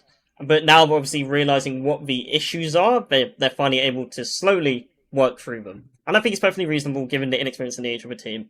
Fuck the Mongols are choking narrative. It's real, but it's not this whole thing that people make it out to be. It's reasonable. Yeah, it's perfectly reasonable. Aurora, no. Mongols, yes. Yeah, pretty much. Falcons. Oh, yeah. Yeah, they're a team. Yeah. So I watched a couple games of Dallas. I know, it's insane. I watched Counter-Strike. One of them was the Falcons Vitality game. I don't know what the fuck this Falcons team needs to do to actually start winning something, because you just look at the... Oh, please inform me. I know. It's called Kaisuke, and either Bit or Gymfat. Because Tessez and Magisk, and you can say what you want to say about Nico and some of his big games. That's fair. It's fair. Still got the name value, though, which is important to Falcons. Sorry, if that bothers you. Yeah. But Nico's also got a far higher rating than the other two players I mentioned this year. And Monesi's legit. If they get Bit or Gymfat and Kaiosuke, instantly they have the firepower to match Vitality. Will it all work system-wise, tactics-wise, role-wise? Who fucking knows? I'm going to be honest. But on this Falcon team, who fucking cares? Yeah, just shoot. Like, even Kixon can shoot. Like, at the end of the day, fucking Counter-Strike is a point-and-click adventure game. And these motherfuckers will be speed running it. Yeah. If they sign these players, the players that probably only they can sign, they will speed run it. And they're the only team then that will be able to consistently match Vitality for firepower. This team was always supposed to be the we will sign the biggest names. Yeah. So sign the biggest names and do not give a shit about what that means from an actual team building perspective. Well, I mean, that's what I did with Kaisuke. And also, who gives a fuck about... Wow, look how good Tessence has been. 1.04 rating. Fuck off. It is true. It's true. How does MOUZ get better from where they are right now? Because they are the second best team in the world, but there is a gap between them and Vitality. Okay, right. And let me make my point about Xertion, because I don't think Xertion is bad. But not Vitality. MOUZ have the same issue this year that they had last year. It's that they don't have X Factor. People misconstrue what X Factor is and what firepower is. They think they're the same thing. They're not saying. MOUZ has firepower. MOUZ has firepower, right? I can't dispute it. They have Spinks, who's been really good. They have Torzi, who's been really good. They have Gymfat, who's been really good. Brolin's still got some hands becoming large out. They've still got firepower, but they don't have X Factor. They don't have that player who's going to always deliver in the biggest moments. Before you continue on this, I want to define X Factor for people who hear us talk about it. So for me, it's a singing competition, right? That's ran by Simon Cowell, and it's really bad. I want to describe it for me, and then you can adjust for your different, because everyone's a little bit different, right? Okay. It is the scheme of volatility within a given player, in which during the given moment they are more volatile. Yeah. okay, in which during a given moment they can be at a better peak than they would standardly be. They have the ability to like My Hero Academia, like push past their limit kind of thing. Yeah, no, I get it. I've I've watched My Hero. I understand it. I get it. So that's what MOUZ like. Their floor is really high, but their ceiling isn't much higher than their floor because they don't have a player with X Factor. And I feel the quick replacement for that is to get rid of Xerxon because he's your playback. Still, I feel is underperforming the most in the big games, and replace him with a megastar or just something absolutely unreasonable. I'm sliding in McAzee again. But it's X Factor. It's not firepower. It's X Factor. And tactically, they look like. I think they're the second best tactical team in the world behind Vitality, and the gap isn't that big as well. Okay. I think you can remove some of the floor in the hope and pursuit of adding to the ceiling. Exactly. Yeah, I think the problem is MOUZ as a team have been so certain on we need to have X floor. And X in this situation is not X factor. Yeah. We need to have this amount of floor, and because of that, they're so risk averse to lowering the floor to then raise the ceiling.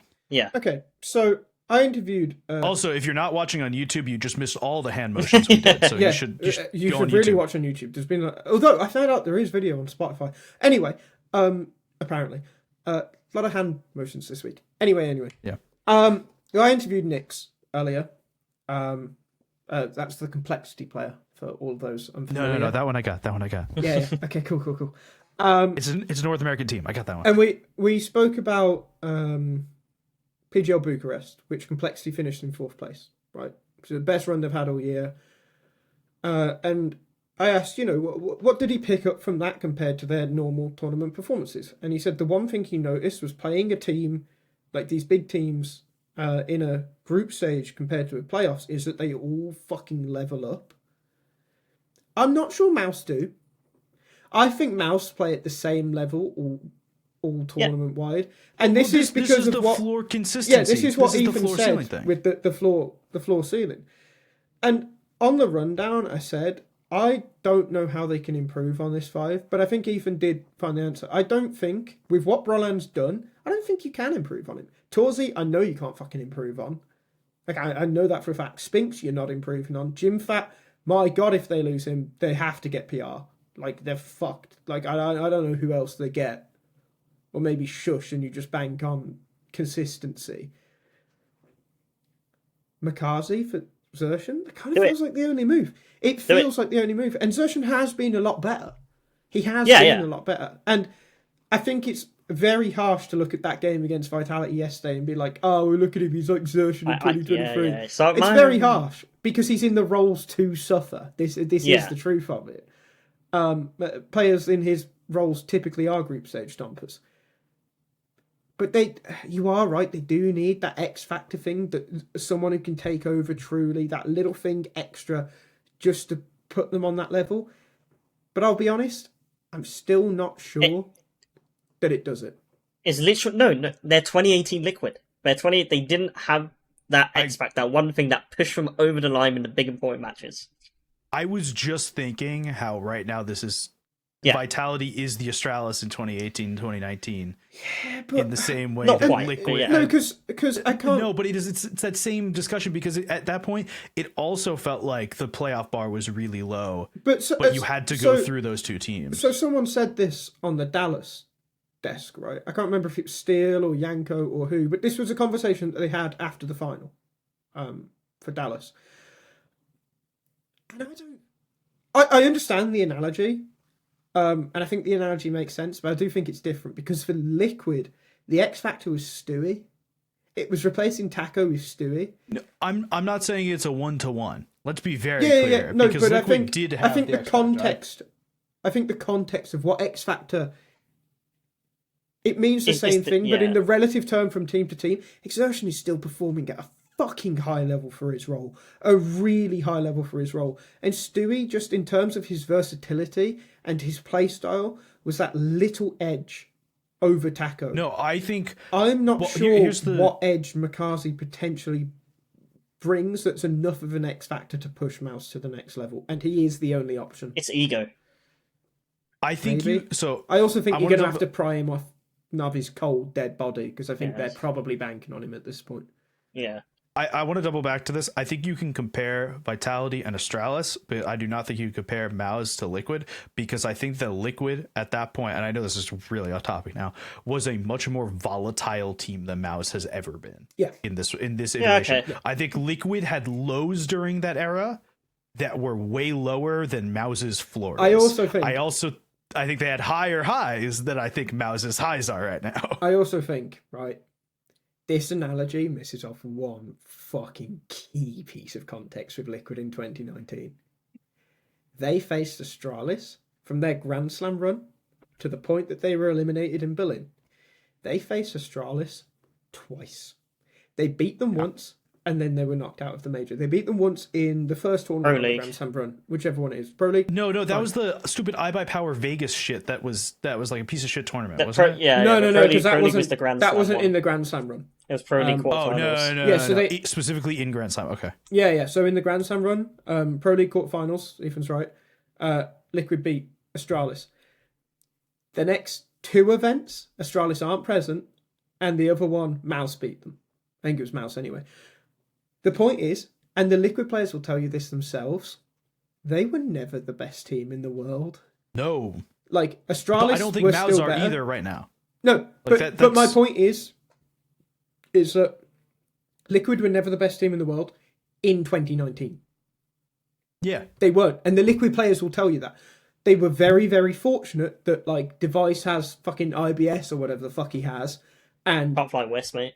Astralis is also just an awful org that was mistreating the players and they wanted time off. That was, yes, okay, they were a very, very good team, but they were very fortunate. I don't think MOUZ would ever get the same fortune, and I think that's another thing. No matter what you do to this MOUZ team, at the end of the day, even if you make this change, you get this X Factor player, let's say it's MongolZ, Falcons are going to go and get Bit or Jimfat and Kaisuke. Falcons will leapfrog in terms of firepower, and the more time they spend together, maybe tactics. Spirit eventually might do something. Like, I don't see MOUZ ever being better than where they are now.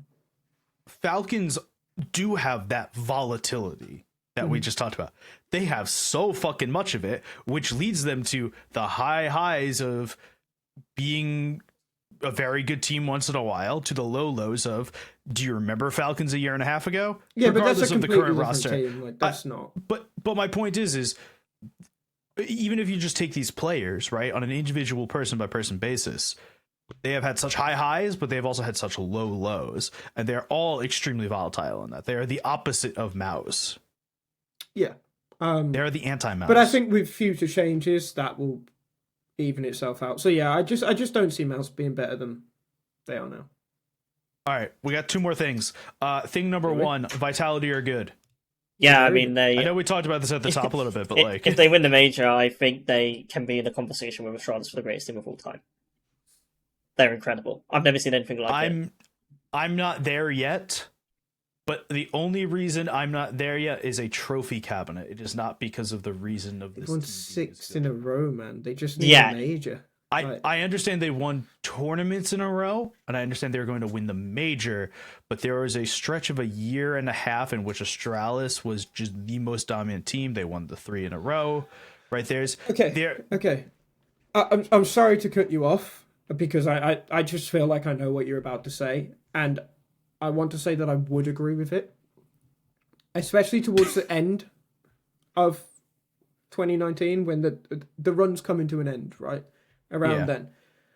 But I think there's a key difference in 2018. And this is also a credit to Astralis. I think this is one of these, you can look at it either side of the coin as to whether this makes Astralis better or whether it's something you can take away from them.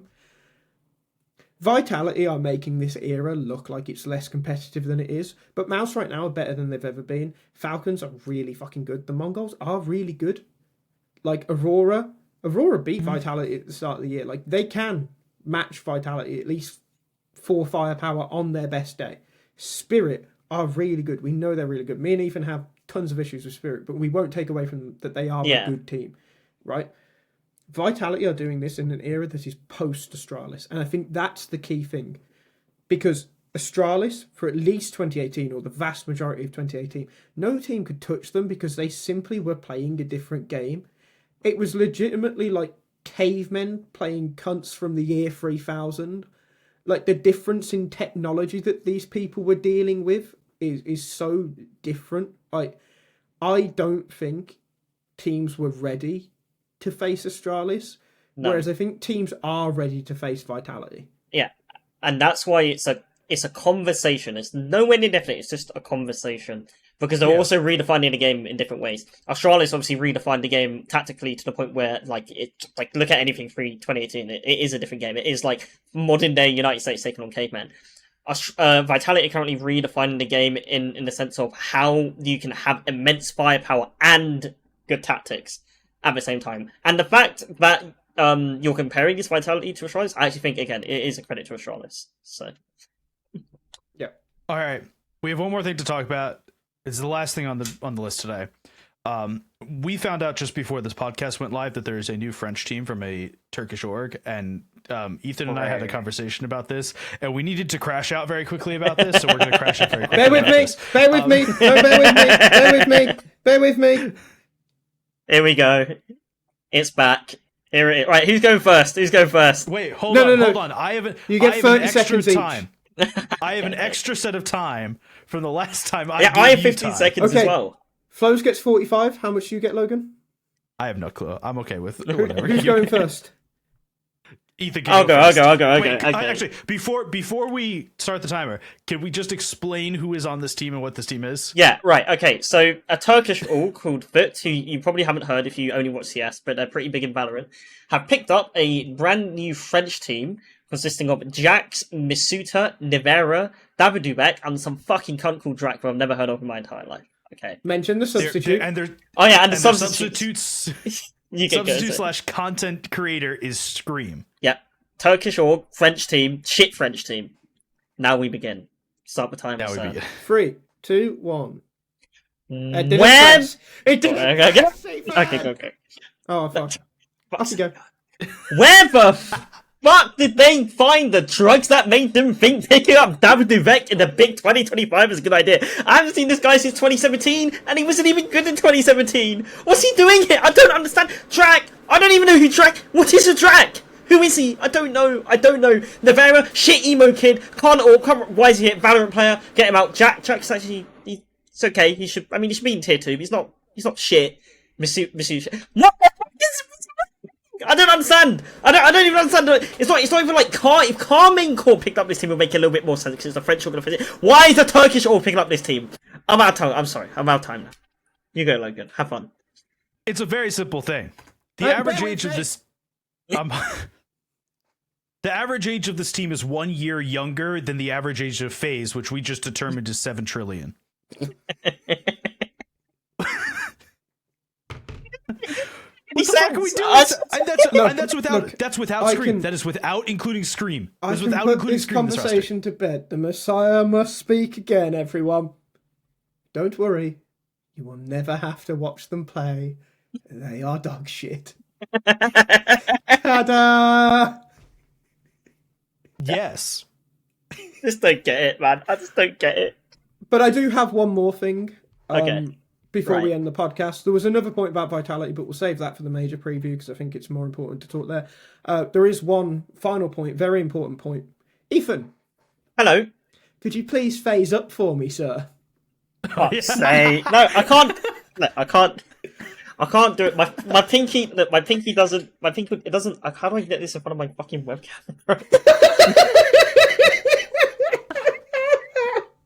Right, let me go backwards. My pinky stick. I can't retract my. Wait, no. I got it. Wait, I got it.